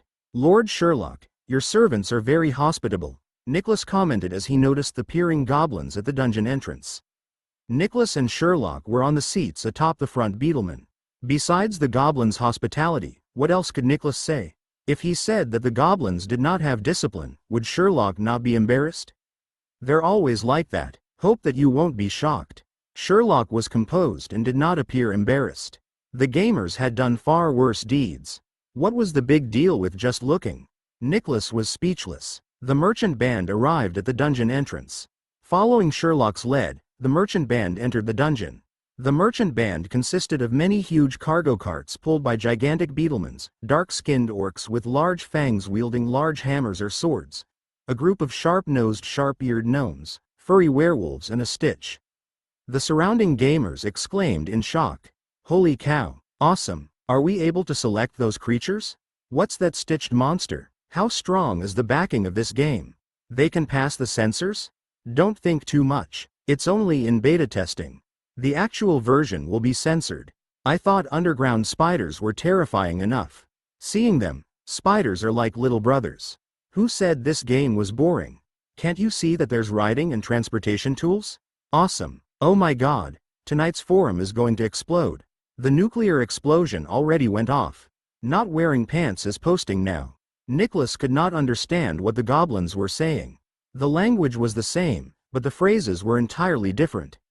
Sherlock, who was atop the beetleman, raised his hand and said, "Keep quiet, citizens of Eternal Kingdom. These are our guests. Please mind your manners." The gamers did not talk loudly, but their faces were aghast. As the merchant band entered the dungeon, Nicholas noticed that a few nearby goblins were staring at the beetlemans without blinking. While he was thinking that the goblins were country bumpkins, a goblin charged out and tried to climb onto a beetleman.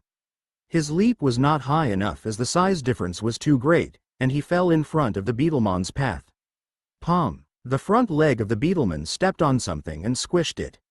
Nicholas stood up and looked in shock below the beetleman. He had just entered the dungeon, and his beetleman had squished one of Sherlock's servants. The face of Nicholas was as pale as a sheet. The polite Baron Nicholas could not help shouting, "It!" Chapter 28. Insane Gamers. Due to the unexpected accident, the merchant band came to a halt. The beetleman that was involved in the accident appeared frightened. After the "pom" sound that indicated flesh being squished, crimson blood spewed out and formed a pool of blood underneath the beetleman's leg. The beetleman looked at its leg and felt uncomfortable with the sticky liquid. After lifting its leg, the beetleman looked at the mess underneath its leg before putting its leg back, making a "pa-ta" sound. Not only was the entire merchant band as silent as the graveyard, even the whispering gamers were quiet. Sherlock thought they were not anxious or angry but rather were stifling their laughter. Not wearing pants peered out and looked at the stopped merchant band. He shouted, "What's happening? I posted at the discussion forum. What did I miss?" The previously silent gamers immediately started chattering. Peasant was squished by a moving NPC. It's too realistic. That pool of blood, it's peasant. Can a squished goblin be saved? Doctor. DMN. Are you trying to kill me with laughter so that you can inherit my +2 short sword? Ha ha ha ha. The quiet gamers became boisterous and burst into a series of laughter. Nicholas did not understand why the goblins were laughing casually when their comrade had been squished. He was not laughing. He looked at the frowning Sherlock with his pale face. He had not expected things to turn out this way and said to Sherlock, Lord Sherlock, this is tricky. I didn't expect such things to happen. I don't blame you. The goblin is responsible for being careless." Sherlock frowned and looked unhappy. Nicholas thought that the matter was more than being careless. The goblin had been squished. It was meaningless to shirk responsibility. Fortunately, Lord Sherlock was not angry. In order for them to maintain their business relationship, Nicholas thought he had to express his sorrow. "Lord Sherlock, I'm willing to compensate your loss and the goblin's family.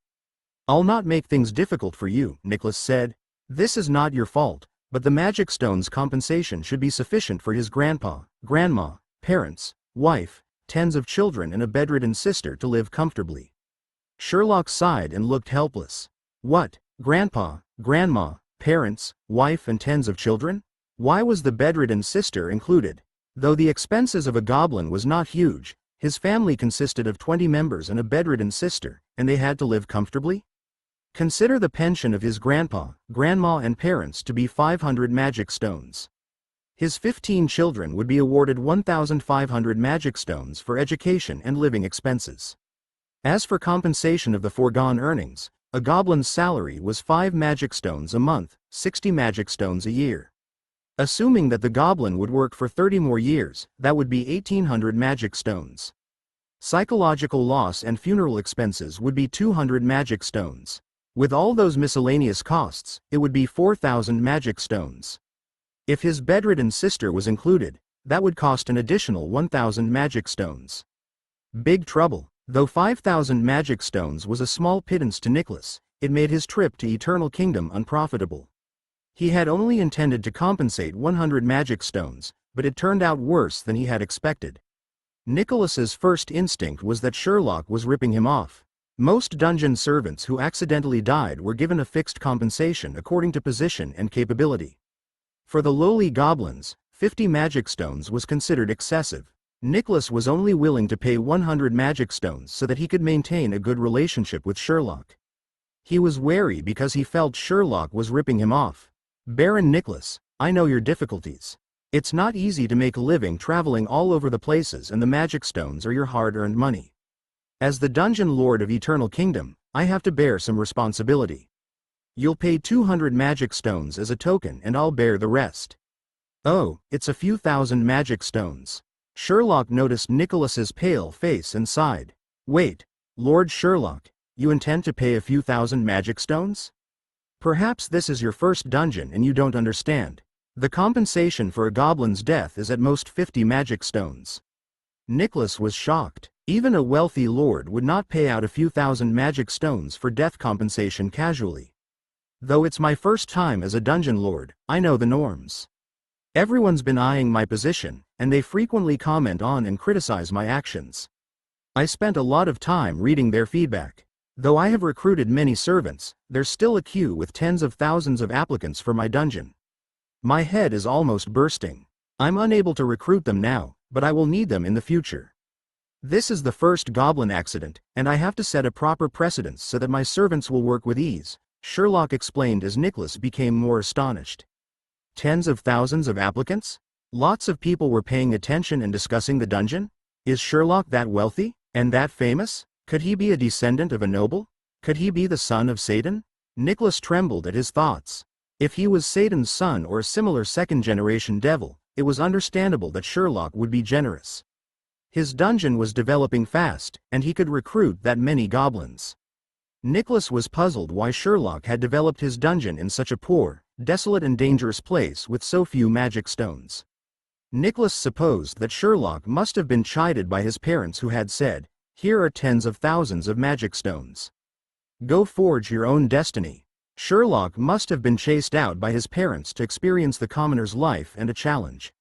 If Sherlock was that wealthy, magic stones would be like normal stones that he could toss away casually. Nicholas began to understand and thought it was highly possible, if he could continue to do business with Sherlock and become his lackey. Nicholas saw a bright vision of his future. Respectable dungeon lord Nicholas. He could become a noble vampire with his own dungeon. He would have the same status as the devils. Nicholas had been unwilling to pay 200 magic stones initially. He hadn't wanted to pay more than 100 magic stones. After thinking of his future, he was now even willing to pay 2000 magic stones. Of course, there was also the possibility that Lord Sherlock was bluffing and trying to scam him out of his magic stones. However, Nicholas felt that spending 200 magic stones for the peace of mind and potential fortune was worth it. Paying 200 magic stones was like plucking a hair. It gave him a chance to enter the dungeon peacefully. Nicholas would take his time to find out about Sherlock's background. At this thought, he felt relieved. Nicholas did not believe that a devil lord would be that unscrupulous just to scam him of 200 magic stones. Sherlock could not be that poor. Lord Sherlock, pardon my mistake. Please pass the 200 magic stones to his family. Though it's little, it's a small token to express my regret. Nicholas took out his magic stones card and transferred 200 magic stones to Sherlock. After confirming the transfer, Sherlock said confidently, "Of course, don't you worry. The 200 magic stones are not for me. It's compensation for his family. I'll send them to his family as soon as possible."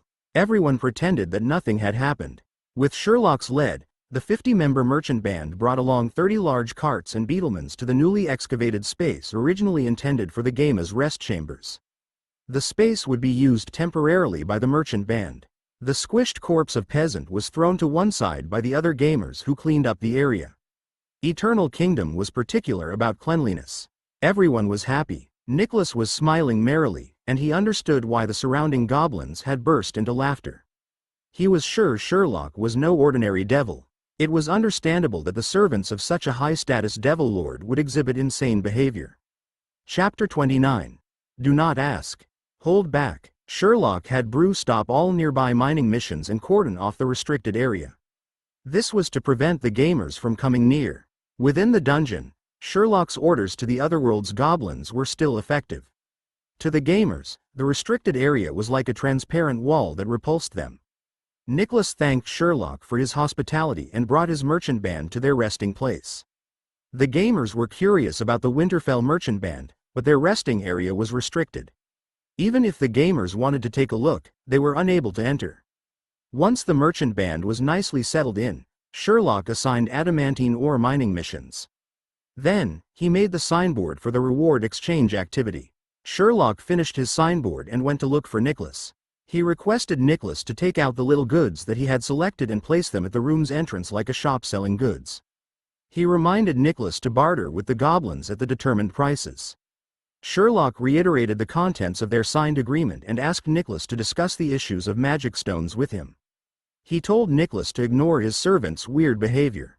Sherlock explained that the goblins had gone through special training since they were young, so they lacked common knowledge. Nicholas did not believe his explanation, but he acceded to his request since he wanted to foster a deeper relationship with Sherlock. The merchant band showcased their wares on nicely decorated racks covered with a tablecloth. It looked like a fair out in the wild. While the merchant band was busy, Sherlock put up his prepared signboard at the merchant band rest area's entrance. Activity notice. Winterfell merchant band activity. Baron Nicholas from Winterfell and his merchant band will be staying in Eternal Kingdom for 3 days. To express gratitude for Lord Sherlock's hospitality, Baron Nicholas will trade with the Eternal Kingdom citizens. Please take note that the Baron is not interested in metal coins. He is only interested in materials from wild beasts. Exchange items. Winter's Sunhat. Item description. Winterfell Tailor Shop's Sunhat. It is able to provide shade and is Winterfell's favorite item. It is purely for ornamental use. Barter requirement. Dungeon. Eternal Kingdom Reputation Level 1, Basic Level. Barter items. 50 units of spider leg, spider meat, dire wolf skin, killer vines bark. 5 units of spider silk. Quantity. 50, while stocks last. Goblin tuxedo. Item description. The tuxedo was made in the Winterfell tailor shop. Only highly educated goblins wear it as it symbolizes butler status. It is purely for ornamental use. Barter requirement. Dungeon. Eternal Kingdom Reputation Level 1, Basic Level. Barter items. 80 units of spider leg, spider meat, dire wolf skin, killer vines bark. 8 units of spider silk. Quantity. 10, while stocks last. Winterfell diamond short sword, ordinary white equipment. Damage. 0 to 15. Weight. 12. Durability. 10. Forger. Winterfell. Unknown blacksmith. Item description. Winterfell's most common weapon made from diamond seam. It has a wooden hilt and has greater damage than the Eternal Kingdom's short sword. Barter requirement. Dungeon. Eternal Kingdom Reputation Level 2. Reputation points needed. 10,000. Barter items. 300 units of spider leg, spider meat, dire wolf skin, killer vines bark. 30 units of spider silk. Quantity. 10, while stocks last. Winterfell short bow, ordinary white equipment. Long range damage. 0 to 10. Close range damage. 0 to 3. Attack range. 100 meters. Weight. 8. Durability. 10. Bowyer. Winterfell. Unknown bowyer. Item description. Winterfell's commonly seen weapon made of underground pine wood and specially woven spider silk. Barter requirement. Dungeon. Eternal Kingdom Reputation Level 2. Reputation points needed. 10,000. Barter items. 500 units of spider leg, spider meat, dire wolf skin, killer vines bark, 50 units of spider silk. Quantity: 10, while stocks last. Small cloth bag, ordinary white equipment. Weight: 0.1. Durability: 10. Capacity: 20 units. Item description: made by Winterfell's tailor. Suitable for daily use. Its capacity is small but better than nothing. Barter requirement: dungeon. Eternal Kingdom reputation level 2. Reputation points needed: 10,000. Barter items: 100 units of spider leg, spider meat, dire wolf skin, killer vines bark, 10 units of spider silk. Quantity: 20, while stocks last. On the activity signboard, the only available items for bartering were Winter's Sunhat, Goblin Tuxedo, Winterfell Diamond Seam Short Sword, Winterfell Short Bow, and Small Cloth Bag. These 5 items were chosen because of their cheap prices and practicality. Though the merchant band had other cheap items, they were not suitable. For example, there were decorative candlesticks, plates, knives and forks. These items were not useful to the goblins. The 5 pieces of equipment were also selected based on Brew's suggestions. Other items were too expensive and impossible to barter within 3 days, while other items were not practical, like the chicken ribs decorative items. Nicholas could not understand why Sherlock wanted to spend time making such a signboard. And the names and figures on the board, were they referring to Nicholas's goods? He had a lot of questions, but he could not ask them due to the 5th term in the agreement. The gamers noticed that Sherlock had placed a signboard at the entrance to the merchant band's camp. They gathered and started chatting. Nicholas thought that the goblins would have lots of questions like him. After reading the signboard, the goblins shouted, "Form new groups. Form new groups. I'm an experienced MT with 3 incursions into the spider's lair. My best record is fighting 2 underground spiders. I can be a deputy MT. My equipment is complete and my combat skills are seasoned. I am good with roll group or golden group. I am ready to go. MT. Main tank responsible for baiting aggro. Roll group. Rolling dice to distribute equipment. Buying spider silk. Buying spider silk at high prices. Buying all materials. Those selling, shout for me. I can pay with renminbi. Who has already gained 10,000 reputation points and has reached reputation level 2. Help me exchange for a small cloth bag. I have materials. The commission is 1,000 renminbi or 100 bronze coins. I can pay first. Recruiting 4 fighters. 100 bronze coins for an hour. Minimum of 5 hours for the expedition. Calling for fighters. Calling for fighters. I am flexible with the roles. Finally, a bag. I want it a lot. I'm looking to join a group. Highly skilled. I cannot be a tank as I am not brave. Wah. DMN. Can you lower your volume? I'm playing this game in secret. The goblins who were reading the signboard quietly broke out into a frenzy in front of Nicholas. Except for a small group of goblins that ran in the same direction, the other goblins shouted at the top of their voice and said things that Nicholas did not understand. What were they saying? Sherlock was used to the game's self-organization and trading behavior. Fortunately, he did not have to explain to Nicholas because of their agreement.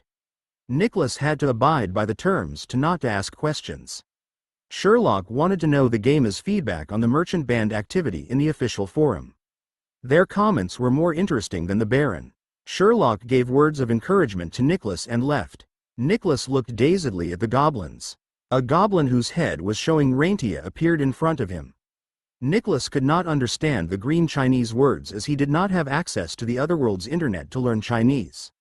The goblin Raintia said timidly, I want to exchange a small cloth bag. The goblin was holding 10 units of spider silk. Behind Raintia was a goblin whose head had the words Arthur. Nicholas saw Arthur give many bronze coins to Raintia. Arthur was the goblin that had been searching for a helper to buy a small cloth bag. Raintia pocketed the bronze coins carefully as though they were treasures. Nicholas was dumbfounded. He could not understand what was going on. It was as if they were role-playing. They spouted nonsense and seemed to use the feces like bronze coins for business transactions. The point was that the goblins treated the bronze coins like precious magic stones. What was going on in the dungeon? Nicholas was bursting with questions, but he could not ask them because of the 5th term in the agreement. Do not ask. Hold back. Chapter 30. Winterfell Merchant Band Activity Feedback.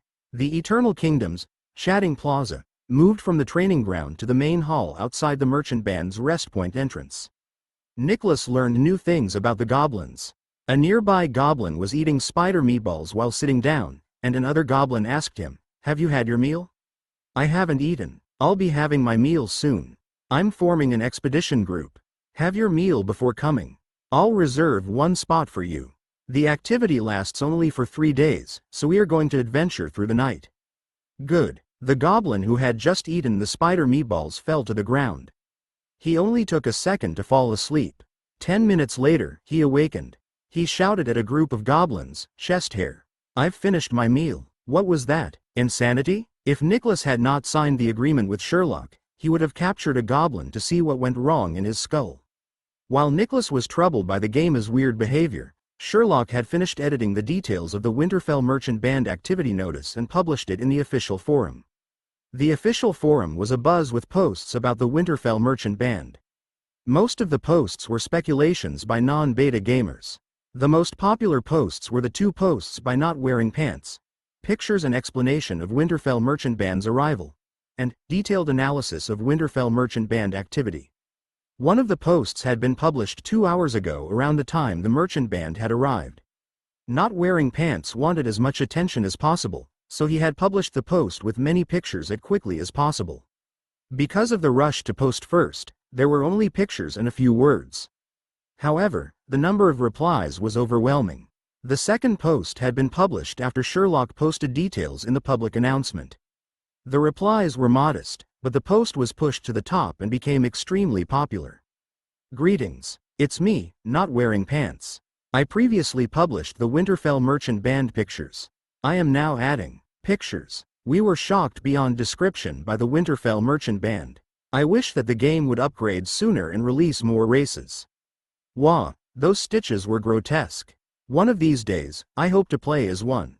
In this activity, we were shown several possible races and a new transportation mode, a weird 4-legged beast with a long shell. This beast can squish gamers with its feet like the lift in Gloom City squishing people. This is not unusual as a wall can kill a suicide gamer. There is no reason why a huge beast cannot squish a goblin. Perhaps some of you might not know about the lift in Gloom City squishing people. You might want to search on Baidu. In addition to the official details, I will do a detailed analysis according to my understanding. First, the activity lasts for 3 days. The items that can be bartered for are Winter's Sun Hat, Goblin Tuxedo, Winterfell Diamond Seam Short Sword, Winterfell Short Bow, and Small Cloth Bag. I believe you have already seen the description of the items. Based on the required items, even if we hunt in the spider's lair for 3 days, we can't possibly exchange for all the items. The rich gamers should be able to grab all the items within 3 days. But do not worry, though the quantity of the items is limited, there are not many rich gamers, so everyone will have a chance to exchange for an item or 2. I will arrange the items according to their descending prices. Winterfell Short Bow, Small Cloth Bag equals Winterfell Diamond Seam Short Sword greater than Winter's Sun Hat equals Goblin Tuxedo. Winterfell Short Bow is currently the only long-range weapon in the game. Needless to say, it is extremely expensive. Within 100 meters, a gamer would be able to kill an underground spider without any injury, but how the bow functions will depend on actual testing. Currently, nobody has exchanged for the bow. It is not easy to obtain 500 units of spider leg, meat, dire wolf skin, killer vine bark or 50 units of spider silk. However, this is the top item for rich gamers to purchase. Next is the small cloth bag that costs 100 units of basic materials or 10 units of spider silk. Hardworking gamers can exchange for one within 2 days even without spending money. As there are only 20 of them, normal gamers will need to make full use of their time. I feel that the Winterfell Diamond Seam Short Sword is dispensable and pricey. As compared to its hiltless version, the Winterfell Short Sword has a damage of 0 to 15. The game combat system depends on the realistic combat situation and is too complex to be represented by numbers. After some testing, the effect of the sword depends on its wielder. It does not mean that a weapon with higher damage can be used to defeat a stronger opponent. Equipment is only a factor in determining the result of a combat. When the opponent is of equal capability, only then does the equipment comes into effect. The most important thing is the gamer's combat skills. When 30 of us fully armed gamers explored the spider's lair, we were unable to kill a single spider, but 5 experienced gamers with 10 combat training sessions easily handled a spider without casualties. This is the importance of combat skills and experience. Of course, it does not mean that weapons are not important. An empty-handed gamer can never be compared to a well-armed gamer. The game producer did not explain the combat and weapon systems. We had to do the exploration. This is a huge area that cannot be covered overnight. There were many unknowns waiting for us beta gamers to test and discover. I know some gamers may find the combat system too complex to learn. As I have said, Dungeon, Eternal Kingdom, for the past half-month has been like a new life to me, a sword and magic life. The complex combat system is true to life. Rather than being too complex to learn, I am deeply addicted. I won't go into the details. You will get to experience it in open beta. The remaining Winter's Sun Hat and Goblin Tuxedo are ornamental equipment. To me, both the hat and coat are not convenient for carrying bricks and fighting spiders. For pro appearance gamers, they might be worthwhile to exchange, but for pro fighting gamers, you may ignore them. I will end the post here as I have to fight the spiders. I have already exchanged for the small cloth bag. My next target is the short bow. Sherlock finished reading Not Wearing Pants post. He did not expect the gamers to analyze every activity and every barter item. Did the gamers have a lot of free time? This was one of the special traits of the gamers. They had done too many foolish things. What was one extra deed? The replies were interesting. Most of them were envious, jealous or angry. Some were about combat techniques and others were just squabbles. Leaking Rain Moricott. Are these pictures screenshots? I checked just now. This online game passed the censorship, and there is a registration number. I am curious how this game passed the checks. Trust, professional and friendly. I feel that the tuxedo looks pretty neat. From the pictures, the goblin will look cool wearing it. Raincoat Kitten. The goblins are ugly. Does wearing the tuxedo make any difference? Lightning Dharma Tesla. Looking forward to the combat testing of the short bow. According to the game's realism, unless the user has learned archery before, they have to learn how to use the bow before they will be able to hit anything. Female Gnome Control. Thank you, Op. I look forward to your posts every day. I'm dying from not being able to play. Dungeon, Eternal Kingdom. Non-existing. I know the logic. When is the open beta? Sherlock was reading everyone's replies happily and was hitting the F5 button to refresh the page when he heard Bruce say, "Lord Sherlock, sorry to bother you. Nicholas is coming your way."